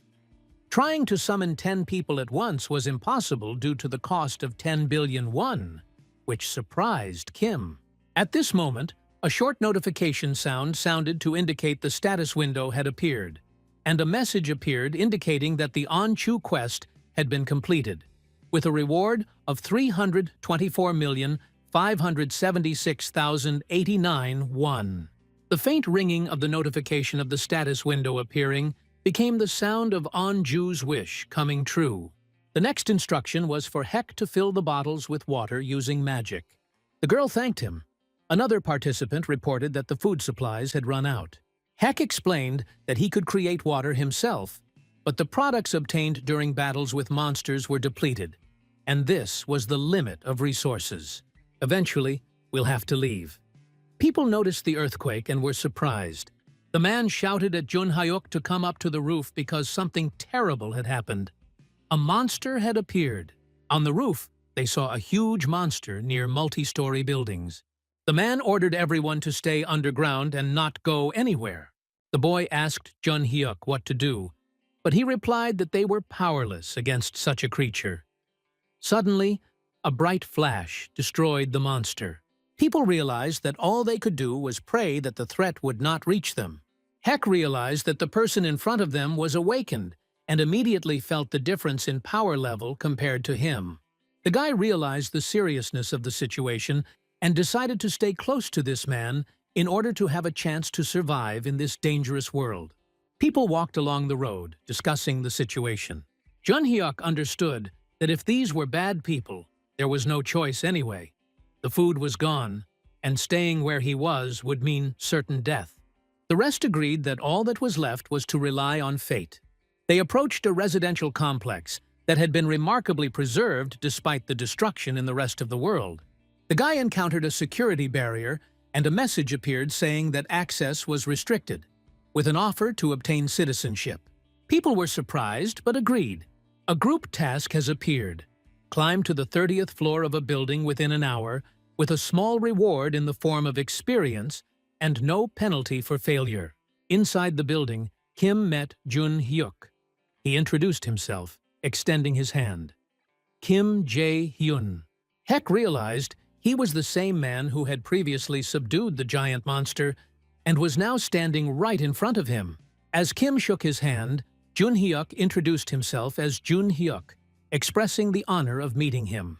Every instinct in Heck told him that this was an important moment that could not be missed. At this time, she was sitting at the table, covered with various dishes, and smiling at her son Shiva, asking if he liked everything. The boy replied that the food was very tasty. He asked if it was someone's holiday today, to which his mother replied negatively. The child noticed that they were eating miyakuk, a seaweed soup usually prepared for birthdays, and the mother explained that she was preparing it simply because her son liked it, hugging him. Shiva joyfully exclaimed that he was very happy. At that moment, the door opened and Kim walked in. He greeted Ji-hyun, and the boy called him his Uncle Wizard. She asked how the newcomers were doing, to which Ji-hyun replied that he helped them get settled in and shared food with them. Kim apologized, explaining that he wanted to apologize. She asked what for, and Kim admitted that he regretted that they could not leave the house, noting that he himself did not expect such an outcome. She smiled and replied that it was enough for her to just be with her son, adding that she was quite happy now. The system recorded this. A message appeared about the increase in Onju's trust to the maximum level. Vassal, and the limit of vassals was increased.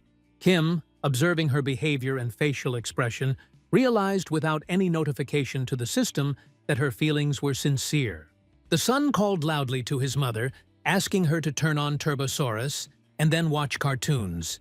It was clear that Onju was feeling joy and trust. On the laptop screen was a cartoon about the stone stegosaurus Dean. The kid was joyfully screaming, raising his fist up, and was delighted with what was happening. Kim watched this with mixed feelings. On the one hand, joy for the child. On the other, anxiety. He thought about his family, worrying about how they were eating, if they were hurt, and what could go wrong. The chick on the floor began to squeak, and the child called it to him, laughing. Kim tried to calm himself, reminding himself not to panic. He understood that there was only one day left, and that Onju had worked hard for this moment. One of the helpers, the mouse Soi Jin, was heading to his parents' house, and once she got there, Kim would be able to deliver all the supplies they needed. So now he just watched Onju's dream come true and felt a quiet joy. Kim suggested that On spend the night in the master bedroom. She was surprised, but he insisted, saying that it would be better this way, and asked everyone to get a good rest. He emphasized that it was an order. Onju agreed, thanking him for his concern and bowing. The little boy also said thank you and said good night with a wave of his hand. Kim smiled as he watched them. Night fell and darkness reigned in the room. A quiet voice could be heard through the bedroom. A lullaby. Sleep.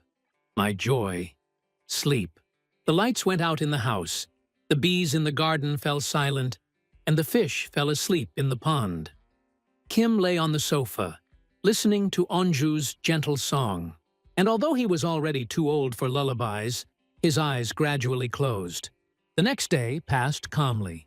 They ate the food together and watched his favorite cartoons. Shivu was chasing Chernish, who was trying to bask in the sun, and Raven was angry. Time flew by as they dozed together and played with toys they had brought from the store.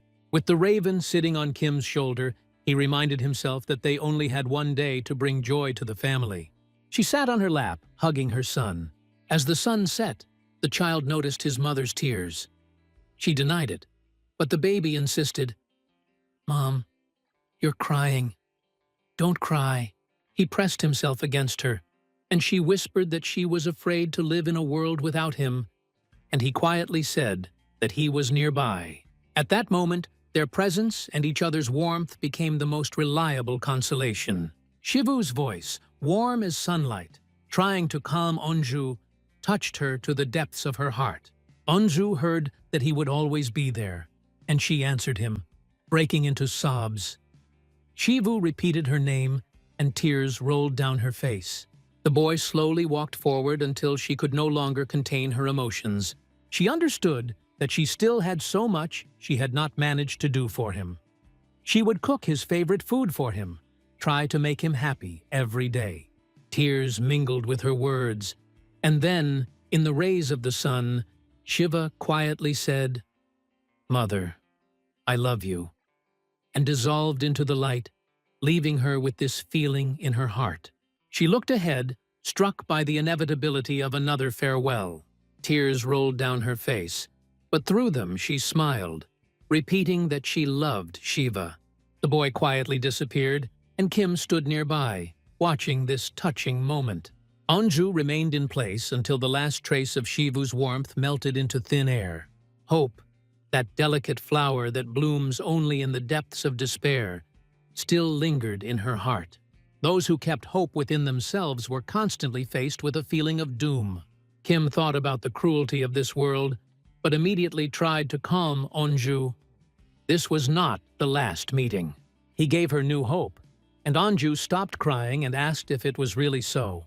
Kim assured her that if the chance arose, he would definitely arrange everything. At that moment, she felt a subtle, devilish temptation. The system notified about the growth of trust. Onju's trust, it reached 100, and Kim received ancient vitality. Soyeon was overcome with irritation and despair. He screamed that all his weapons, the spare spear, the orc's spear, were missing, stolen. A friend asked about the others' things, but it turned out that many had the same thing. They woke up, and there was nothing. It turned out that all the victims had one thing in common. No one went to defend the main gates when they were called. Those who did go returned safe and sound. Soyeon grabbed his interlocutor by the clothes, suspecting him of reproaches, but he only tried to calm him down. That's not what he meant. Soyeon, furious, barked that everyone had agreed not to silently obey like puppets. And only one man, Bayek, Min's son, responded to the call and now has a gun. Soyeon knew that if he continued to resist, he might be exiled again.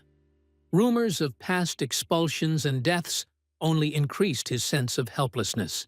After defeating the giant, many people began to flock here, and this only increased the pressure. Everything was mixed up in Soyeon's head. Anger, fear, a sense of injustice, and the inability to act. Soyeon wondered how things had gotten to this point. He tried to make sense of what was happening. When Kim explained that everything he had been through was just the beginning and the real test would be the upcoming punishment. Kim also noted that he needs to think about how other survivors will treat him. At this point, a new task appeared on the screen. Kill 20 goblins with a time limit of 24 hours. The reward is a small amount of experience, and the punishment for failure is 1 minute of terrible pain. Soyeon understood that this test was intended to teach him not to cross the boundaries of what was permitted, and to be responsible for his actions. Kim noted that one of Oh Yeonju's skills increases regeneration depending on the severity of the injury. He didn't expect that the reward for 100 trust would be a skill, and saw a message that he had received original life force. Kim thought that this skill was useless for him since he was not going to fight, and the chance of getting injured was practically zero. However, the very fact of receiving skills as a reward for maximum trust already had significance. He noted that Byung-ho's trust level had almost reached 100, and if Byung-ho's awakened ability was teleportation. The skill of moving to any point within sight will be active after activating the outpost. So theoretically, using teleportation in combination with absolute vision and enough mental strength, he would be able to move anywhere. Kim realized that the outpost was a safe zone outside the territory that, when activated, temporarily had the status of a territory. But it only activates if there is a citizen with the rank of knight, or higher in it. He realized that with enough mental strength, he could move there. To prepare, he decided to give out mental strength boosts as a reward for completing quests instead of leveling up regular skills. Voices were heard from behind.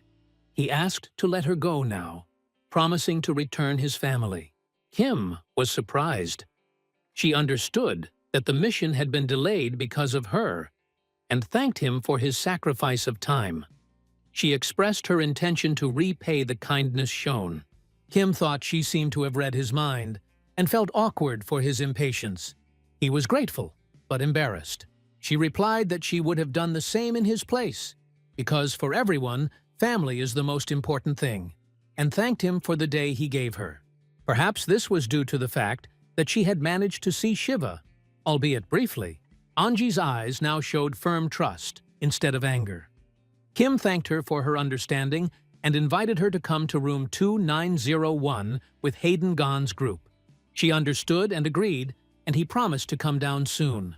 Kim explained that the reason they didn't head straight to Salmon Station was because part of the tracks were destroyed by the Cyclops. It wasn't just the surface that suffered. Almost the entire underground part of the station was destroyed, so a new route had to be laid. Soyoji had been using mice since the evening, roughly marking the route. Kim activated Absolute Sight and watched the Level 7 giant mouse. She evolved thanks to Soyoji's new ability after registering as a vassal. When Level 9, 11, and 13 zombies appeared, the mouse tried to escape by standing on its hind legs and squeaking. Kim realized that it was in danger. If the mouse was to die, he was ready to use gas and destroy all the zombies. But the mouse turned out to be incredibly tenacious. She continued to climb the route, and the exit was already visible. There was only a little left. The mouse climbed out and reached a safe place, but suddenly heard the growl of a monster nearby and was horrified. Kim was shocked. A level 23 land shark stood in front of him. The shark opened its mouth, and the mouse died. Kim grabbed his head, realizing the danger. He realized it was Nampo Station, just a few kilometers from home. If such monsters lived here, then there could be threats near the house too. There was no time to waste. The girl, Dabin, was sorting through boxes, wiping sweat from her forehead. Team leader Kim came over, and she thanked him for his help, noting the difficulty of the work. Kim began to explain the reason for the visit with embarrassment and asked her for Yukarin for 2 days. Dabin was surprised at first, but then agreed, jokingly asking about overtime pay. Kim promised to pay twice as much, and the girl's eyes sparkled with joy. The poison gas was directed at the dialogue window under Yuhirina's control. Everyone gathered around the table. Kim began the strategy meeting, explaining that the giant made passage through Samyeon Station nearly impossible. But the route from Bomnagol to Choryang Station is still open. Soyuji showed a safe route. Kim noted her ability to draw beautifully and continued to explain the dangerous areas on the map, pointing to a supermarket where at least 500 orcs had settled. Don asked if it was necessary to fight the orcs. Saiji explained that the goal was to reach Bomnagol Station and use the metro line, and that the rats confirmed the absence of orcs on the way. It will be enough to deal with monsters along the way and quickly get to the station. Before hunting the giant, Kim spent a lot of money to raise the members of Hadonggon's party to level 30, except for Chai Hyun-jun and Yoo Hye-rin. Goblins are no longer a threat. Once the squad reaches the subway at Choryang, they will pass without problems, but the difficulties will begin at Busan Station. There, the section of tunnel between Gyeoryang and Busan is filled to the brim with zombies. If the ability to destroy monsters in a confined space was missing, the path became too dangerous. People were surprised, but Heron said that her skill could be useful. She used the storage and created a poisonous mist, even though the weight exceeded the storage limit. Kim appreciated her work, praised her efforts, and asked about her condition. Hyorin admitted that it was difficult at first, but then she felt a surge of strength. Kim noted that this was pleasing, and although Yohirin looked exhausted, he raised her level, spending a significant amount of money, but the result justified the costs. Hyorin asked if she really didn't have to go with the group, to which Kim replied that her mist was enough, and the preparations were complete. The operation began. The zombies moved along the subway line, growling and moving menacingly. Suddenly, a tamed level 3 mouse appeared on the way. Kim controlled the mouse and simultaneously activated his warehouse, from which a poisonous mist began to emerge. Yuhirin's poison paralyzed the zombies, restricting their movements and causing them to suffocate. Even though the zombies were already dead, the team had a plan B, in case the poison didn't work. Soyuji accepted the task. Hundreds of eyes shone in the darkness. The mice continued to move forward, and the zombies were immobilized. Suddenly, blood splashed all around. The report of the captured zombies was sent automatically. For killing a level 11 zombie, 120,085 won was credited to the wallet of the absolute recluse. For a level 12 zombie, it's 212,112 won. Suddenly, Aji Hyun yelled at Suji, "There's something wrong with the mice." The tamed giant rats began to turn into zombies. Their eyes turned red. The mutated level 9 rats changed. Kim was surprised.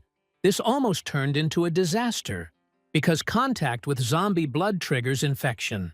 Oh Yeonju, who bites and claws, could have been hurt. But the worst did not happen. The mutated rats still obeyed commands, although they looked angrier than before. Kim assessed the situation as a fortunate development. Everything was going according to plan, and if they could get to Jagalchi in the same way, he would finally be able to save his family. At that moment, a message appeared about an attempt by an unauthorized entity to enter, which surprised Kim. A message appeared. Entities meet the conditions for obtaining citizenship and are approaching the territory. There were 157 of them. The system asked if he wanted to offer citizenship, and after confirmation, the total number of citizens reached 3,000. At the same time, the subsidy skill was unlocked, thanks to the achieved population level and economic activity. Kim smiled. This seemed to him to be quite advantageous. A message appeared about a subsidy for economic activity. Citizens can be assigned titles and paid salaries. Salaries are distributed separately from the cash in the absolute recluse's wallet. Employees receive 100,000 won per day, 301. Assistant managers, 150,000, 100. Managers, 200,000, 30. Deputy general managers, 250,000, 0 out of 10. General managers, 3 million, 0.3. Kim decided to give titles to Dabin and the public service team. The originally planned weekly salary of 700,000 perfectly matched the employee's daily salary of 100,000. The payment of funds will require a commission, and if the project continues, the public needs team will have to be significantly expanded. For 300 days, one employee receives 30 million, and if there are 300 such employees, the total amount reaches 30 million per day. Kim was surprised that in addition to the public needs team, he had to think about distributing other jobs among citizens: maintenance, cleaning, and security. He realized that to get the most benefit, it was necessary to do more than just assign titles to key positions, but also to effectively distribute the remaining tasks so that each citizen brings benefits and generates income. Kim was surprised that besides Choi Hyun-chun and Yo Hee-rin, the team he was supposed to form for management and public needs was not included. Someone else needed to be included. There was an unexpected need to expand the team so that all tasks could be covered effectively. Kim was surprised to see that Dabin's ability was automatically activated when her loyalty reached 100 and that she was registered as a vassal. This confirmed that the system directly links maximum loyalty with obtaining a special status. At the same time, he noticed how tired Yohirin was and decided to give her a chance to rest, realizing that she had been working herself to the point of exhaustion. He didn't want to wake her up. A message appeared about an invisible hand on which Hyunri was sleeping. Kim adjusted her blanket with his fingers. Hyunri must have been having a hard time, Soyeoju noted. Kim confirmed this and made sure that Yeoji was fine. They were moving towards Nampo Station, and Kim gave the order to continue the work in the same spirit. Soyeoji confirmed her readiness. He could rely on her. Suddenly, Soyeoji noticed that the connection with the rats had been lost. Kim asked what had happened. The girl found out that the distance was too great. Previously, the ability worked fine, but now the coverage area is limited to the central station. The Kim family's house was located just outside the Jagalchi station, and he planned to use the Soyo G mouse to check the house first. Kim became upset and realized that the situation was difficult. He asked Soyuji to try to restore communication with the central station by any means necessary. She concentrated and saw her zombie mice. Kim thought that all possible options should be tried to prevent trouble, and sincerely hoped that everyone would be safe. The map showed the current location. After them were the Samyeon, Omnigol, and Charayan metro stations where Hadangun's group was located. Next were Busan, Central, and Inampho stations. There were mice at Central Station, and ahead was Chigalchi Station. At Choryang Station, Hayatang Gon's group exited the subway. In front of them were huge giant footprints on the asphalt, causing amazement. Guyan sent Gon to scout, and he sent his raven. There were no monsters in sight, and there were no goblins at Choryang Station either. The guy noted that now they would be able to pass without problems, because no one in their right mind would approach these ruins. Night was approaching, and the idea arose to stop in a safe place until morning, but it was decided to move on, since goblins are less active at night and usually hide. Jun decided to move out, and warned that if there was any danger, Jaehyun would call them. They quietly followed Squee Squee, one of Soyeon-ji's mice. The mouse ran forward, and the group followed her. They moved together. Busan Station looked like a lake, which surprised Gon. Perhaps the giant had his hand in it again.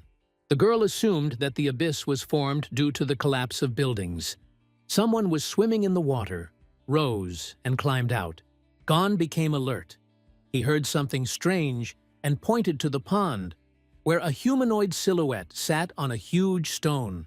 It appeared to be a woman, but the monster's eyes lit up in an instant, and the group realized it was a siren. Everyone tried to cover their ears. Their bodies began to move on their own, and they fell into the water, screaming. Doksu and Onju sank to the bottom. Paws grabbed them, pulled them under the water. The woman tried to float up, but she was pulled down. On land, the boys and girls screamed in helplessness. The healer activated the magical protection, directing it at the others, and they felt better. She barely kept herself from falling to the floor from exhaustion, realizing that the main thing was to save Doksa and Anja. A huge monster appeared from the water, and everyone was surprised by its appearance. The creatures with spears surrounded the siren. Having climbed onto the stone, they raised their tentacles, in which glowing balls began to shine, preparing to attack. The crew gathered and prepared for battle. The monsters jumped out of the water. The rest followed. Dongon rushed forward and struck. Gayan fired arrows, but the enemies kept coming, surrounding them and pointing spears. Time was running out, and Doksu and Onju were in danger. Suddenly, the beast On rose from the water, holding Dok. He spat out streams of water and was able to breathe. It seemed that everything was over, but he was saved. Doksu admitted that he had already thought about death. Dok thanked her for saving him. Onju responded by noting that she was now able to repay him for all the previous times he had saved her. The monsters gave no respite, attacking ever more furiously. Dok, turning into a knight, rushed forward with a spear and went on the attack, calling on the others to finish off the enemies. The monster struck with its clawed paws, throwing the fighters away. The powerful blow cracked the pillar, revealing that someone was hanging on it. The knight noticed this and ordered everyone to step aside. The cross fell from the blow. Ben approached him, asking if everything was okay, but the knight was puzzled. There was a goblin tied to the cross. Everyone looked up and saw that there were many such crosses. There were other goblins hanging there, crucified and dead. It turned out that the enemies didn't care who they killed, people or monsters. A forest of crosses stretched before them. The crew was frozen with horror. Gayan dropped her bow and screamed in despair, recognizing her father among the executed. The monsters were getting closer and closer. Dawn, noticing that the girl was frozen with horror, shouted her name. Ben screamed, aiming his gun at the monster that was charging at Gayon. The shot rang out instantly, and the creature fell to the ground. Ben had the weapon, and he immediately asked the girl if she was okay. Dawn praised him, calling him good boy, but immediately noticed that Gayon was acting strangely. Others also began to talk about this, pointing out her unusual state. Meanwhile, Gon reported that he had managed to find a way out of the station. He said that he had been watching all this time through Blackie the Raven, who was sitting on the cross. From his words, it became clear that the siren standing in front was controlling these monsters. Every time she opened her mouth, the fish-like monsters began to move. Dawn was surprised by this discovery. Gon explained that if they could kill the siren, the rest of the creatures, having lost their commander, could retreat. Jun agreed that it was worth a try, but noted that the monsters would hardly give him a chance to get close to her. The knight came to the conclusion that the only way out was to destroy the siren, and he firmly declared that he would do it himself. He had a plan. The siren sat on a rock, controlling the monsters and changing their formation by opening her mouth and directing the attack. Gon realized that the monsters had guessed their intention to attack the commander. He turned to Dawn, and the knight confidently took on the task of breaking through. The others cleared the way for him, covering Gayon. A fierce battle began. The squad fired revolvers and pierced the creatures with spears, while Doc, gathering his strength, threw his spear at the siren. The magic increased the throw, and everyone held their breath, watching the flight of the weapon. But it flew past the target. The siren let out a malicious laugh, and the monsters around her burst into laughter. For a moment it seemed that all was lost, but Doksu reminded him of his ability. His spear suddenly returned like a hook and pierced the siren on its way back. The monster roared in pain, letting out a piercing scream. The monsters, having lost touch with her commands, slowed down. A system message appeared that the siren had been caught. Her level was 34. A huge amount of experience was received for the victory, and over 350 million won, which were credited to the wallet of the absolute recluse. All participants froze, watching as the monsters began to retreat hastily. The team joyfully shouted that the battle was over. An air of relief hung in the air. Doksu proudly declared his success, calling himself a genius. Gon acknowledged his skill and praised him. At that moment, Dawn ran up to Gayon and asked if she was okay. But the girl, confused, repeated that her father was up there on the cross. Dawn couldn't believe it was true. He tried to convince himself that it was a mistake, that it couldn't be. However, when he looked up, he saw a man nailed to a cross, with a name tag on his shirt that read Kim Dong-hu. Dawn dropped to his knees, realizing that the man looked like he was in extreme pain. A new system message appeared to restart the mission. The target was Kim Gayon, and the reward was the resurrection of her father. However, the warning stated that resurrection was impossible outside of Kim's territory. He tried to interact with the system windows, but everything was in vain. The anger grew. Jae-hyun informed Soo-ji that this task was impossible to complete. A notification appeared on the screen in front of Kim again. The task could not be completed. Kim thought about it. Everything was bet on Ha Dong-gun's group. If the danger was truly mortal, he would call them back without hesitation. But calling without an outpost would mean starting all over again, and the risk was too great. His thoughts raced. Wasn't it a death sentence to be pulled underwater by a group of armed murlocs? If that wasn't a reason to intervene, what was? But deep down, he knew the truth. His decision was fueled by more than just a desire to complete the mission, but also a personal desire to see his family as soon as possible. This desire was not unique. Each of them had a family, and each of them felt the same fear and the same hope. It was natural to fear for your loved ones. Kim understood it all too clearly. He only pretended not to understand what was happening, because saving his own family remained his top priority. Everyone else had given in to his interests, had sacrificed themselves for him, and he knew it. He had always known it. A new message appeared on the screen. Task: create a grave. Time limit: 1 hour. Reward: a small amount of experience. No penalty. Guyan, who saw this message, couldn't hold back her tears. Kim clutched his head with his hands. Anger and helplessness overwhelmed him. The team completed the task. They buried Father Guyan and erected a cross on his grave. Everyone was silent at the monument. Dawn asked her carefully if she was sure of her decision. Guyan, wiping away tears, replied that her father would have liked it here. He was a workaholic, proud of his work, and often joked that he would like to be buried near a railroad. She placed his name tag on the grave. When she was a child, it seemed like empty words to her, but now her father's wish had come true. Each of her phrases pierced Kim through and through. He thought that this story should not repeat itself for him, should not become his personal destiny. He had to do everything he could to protect them and prevent further losses. To do that, he needed the awakened. And now he already had one of the most promising candidates in mind. Hyuk fought, raining water down on the goblins, his blows scattering the enemies, when a system notification popped up in front of his eyes. Citizen Lee Junhyuk's loyalty has reached 30. Lee Junhyuk meets the requirements for vassal registration. Vassal registration, Lee Junhyuk. The girl behind him screamed in surprise as Junhyuk's body began to emit a soft glow. He looked down at his hands and froze. There was a glow around him, as if the system itself was registering the change.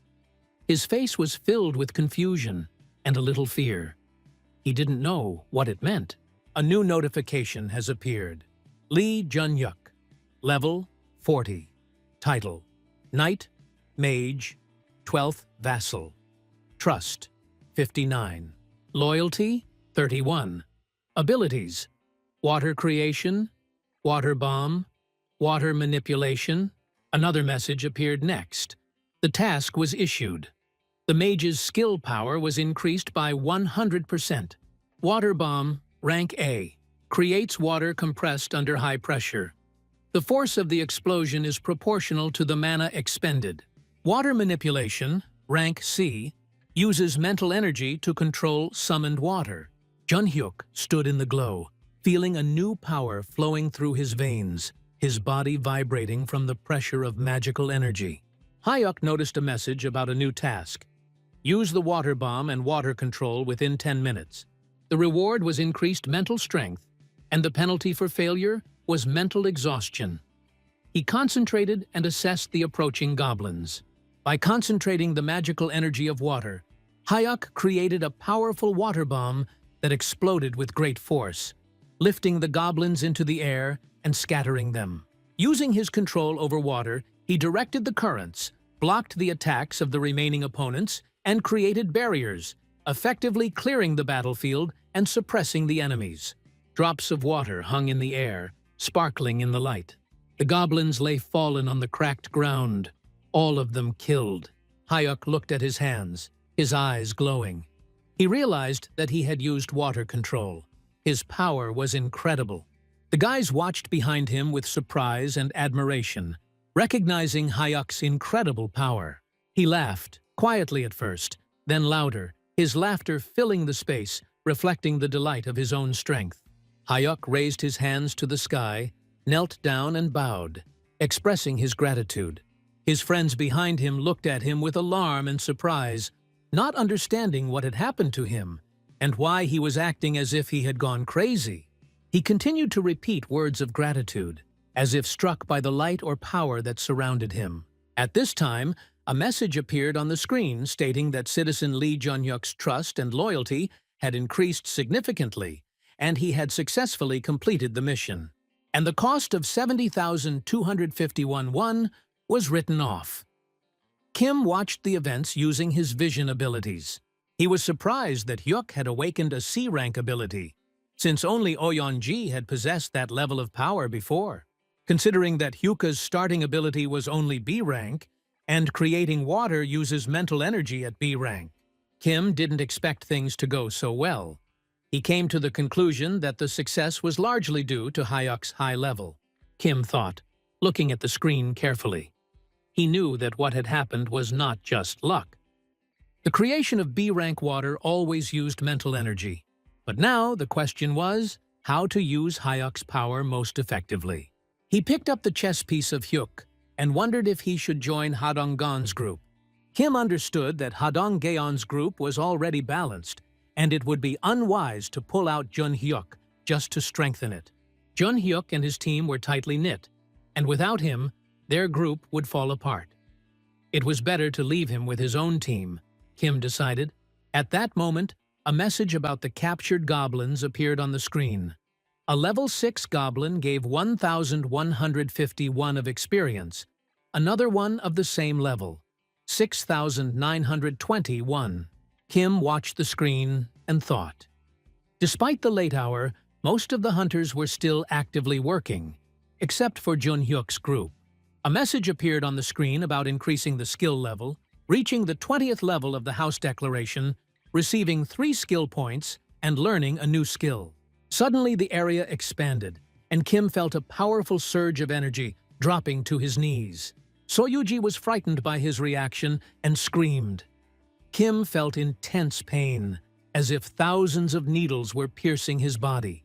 Soyuji, frightened, tried to support him, screaming for him to breathe and not close his eyes. Kim suddenly fell to the floor, and the girl instinctively tried to give him artificial respiration.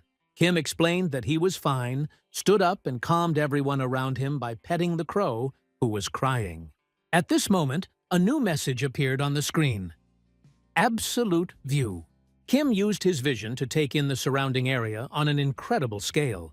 He saw not only Jeonpo Station, but also Samyun and Bujun stations. The area swallowed up all the roads within a 1-kilometer radius of the residential complex. The pain was incredibly intense. This was the largest expansion of territory ever. He felt tired and wanted to sleep for at least 5 minutes. But he knew that now was not the time. First of all, he focused on the 3 skill points he had received for reaching level 20 and decided to level up the most important skill for the current mission. The level of absolute sight increased to level 4, with the multi-perception function added. Kim's eyes lit up. Kim felt his vision expand, as if he was sitting in a security room watching multiple CCTV monitors at once. The sudden widening of his field of vision made it difficult to concentrate. His current limit was 3 streams at a time. He had 2 skill points left. The second skill he decided to level up was maintaining dignity. The skill has reached level 5, and with it, the Divine Gacha Artifacts function has been added. Kim received 300 crystals, and the number of crystals increased. Kim remembered the mystical prank. The first attempt cost 300 crystals, and he was given exactly that much to use. Deciding not to miss the chance, he activated the draw. A bright light appeared in the middle of the room, startling everyone present. The raven began to beep, and Kim covered his eyes. A flash lit up the room, and a ring appeared before him. A communication ring that transmitted the bearer's voice to his vassals. It fit Kim's finger perfectly. Now he could control the vassals, and Kim Dabin, registered as his vassal, became available for control. Kim watched the events unfold. The name Kim Dabin appeared on the screen with the stats. Level 25, Title 11th, Vassal 11th, Trust 77, Loyalty 100, Telepathy ability to issue tasks. He found this ability to be ideal for her job. There were 50 people living in one apartment at a time, and Dabin explained to the residents that this was a temporary measure. People were outraged, recalling the vacant apartments and the need for normal sleeping conditions, especially for children. Dabin was confused and apologized, citing the rules, while Kim continued to watch the whole situation. A message appeared on the screen about a new skill, Absolute Recluse's Gate, Level 1, allowing you to create connections between doors within your territory. The door behind Dabin opened, and a man from the crowd declared that Dabin had illegally occupied other people's apartments, and reminded them that in an emergency they needed to help each other. Kim intervened, pointing out his rules. If anyone did not agree with them, they should leave his house. The man froze, surprised by his authority, and Dabin was shocked to notice Kim. Kim stood in front of the crowd, watching their reaction. The man screamed, surprised and outraged, but Kim pointed at him and gave the command to expel Song Yun-sik. The man disappeared, leaving the crowd in shock and silence. Kim continued, asking if anyone else had any complaints. The crowd remained silent. He explained that from now on he would turn off electricity, water, and gas in all apartments if necessary. People were surprised, but Kim explained the logic of his actions. Concessions would lead to immediate problems. The available rooms would quickly run out. The residents will feel the injustice, and this one action will trigger a chain of endless demands and complaints. The crowd began to realize the seriousness of the situation. Kim has made his rules clear. There are no basic social guarantees.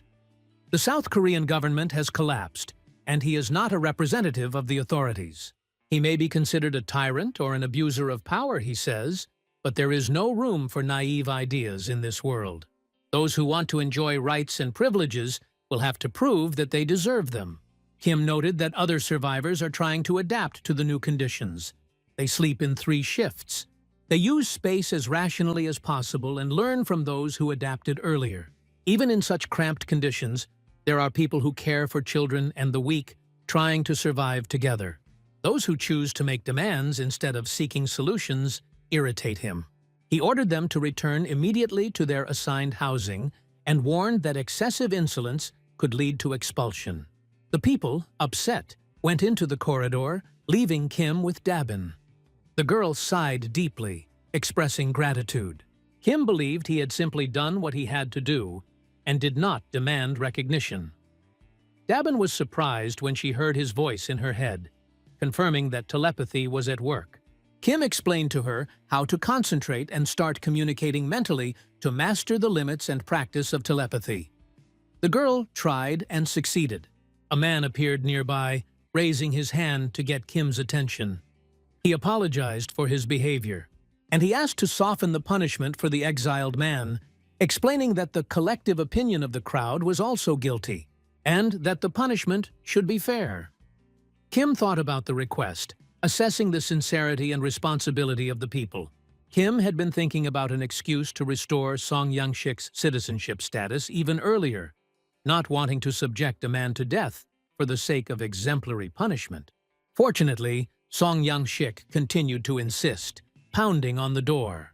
Han Kyung-hoon introduced himself to Kim, who informed him that Song Young-shik would be reinstated and supplies would be resumed. Kim noted that he was doing this out of respect for Kyung-hoon's honesty, warning that this was the first and last exception. The man thanked and bowed. Song Young-shik's status was restored, and the trust in Han Kyung-hoon's house increased significantly. Kim understood that for the sake of the children, the gas supply could be restored, but at the same time he still thought that the violators had not received a full punishment. Kim thought that at least they were inconvenienced by cold showers and sleeping on cold floors. Dabin called him over and noted that he had a kind heart. Kim was surprised at himself, but realized that the most important thing now was the common living space in building number 3. He planned to create similar spaces in each of the 25 buildings. Bean was amazed by his plans and asked about the number of people in the squad. Kim noted that there were 15 people in the detachment and suggested expanding the composition to 100 to assist in the operation. For effective management, it was enough to assign 4 people to each building. Kim said that each person would be paid 100,000 won a day for stable management. He mentions that Dabin's voice in the discussions will have more weight. Someone appeared from behind, and Kim and Bin turned around. The man from behind greeted Kim. He noted that he was new and wanted to talk. He wondered if they needed a medical team. The man introduced himself as Dr. Lee Seong-min, an associate professor in the Department of Nephrology at Busan Park Hospital.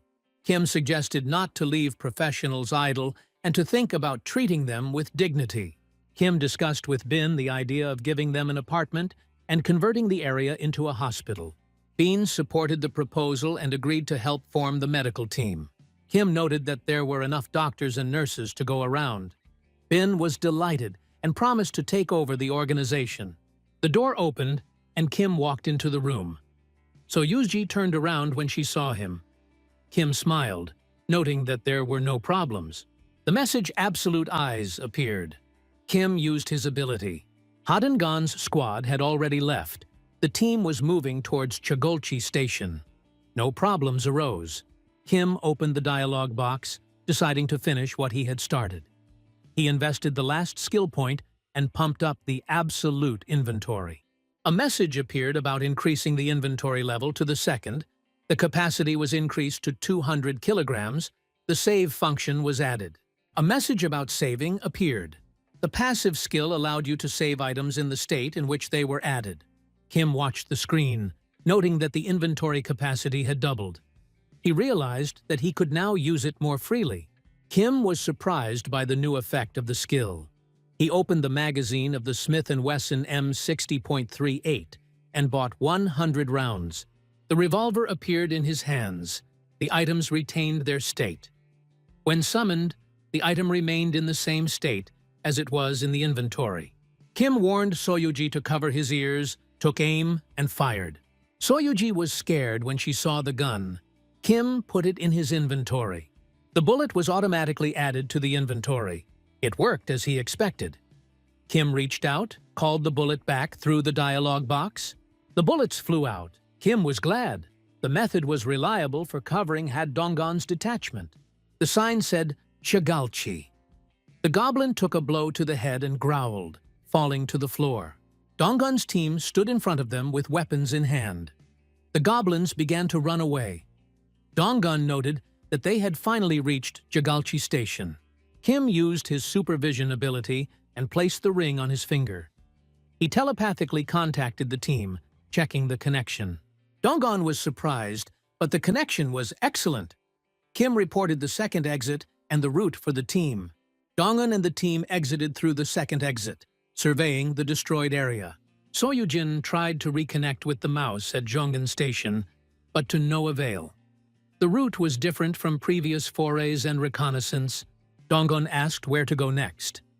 Kim indicated to walk 1 kilometer on the left side of the main road to reach the destination. Donggon confirmed and went forward. A monster appeared ahead. Donggon tensed and was surprised. A giant sharkfish approached them.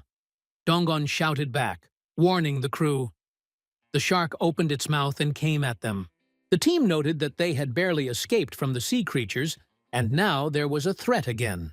Donggon prepared to strike with his spear, swinging at the shark. Gon fired his revolver, attacking the shark. The team launched a coordinated attack, delivering multiple strikes. She turned into a bear and attacked the shark with her claws, pouncing directly on it. A message appeared about the victory over the land shark. Kim received 13,813,750 in experience, which went into the wallet of the Absolute Recluse. Don ordered a reconnaissance mission. Raven used his power to hover over the ruins and survey the area. Gon was surprised to see monsters everywhere. Before he could finish speaking, a huge crab monster appeared from around the corner. Gon screamed as he spotted the creatures, and Dongbai pointed out another threat. Flying monsters with beaks were approaching them.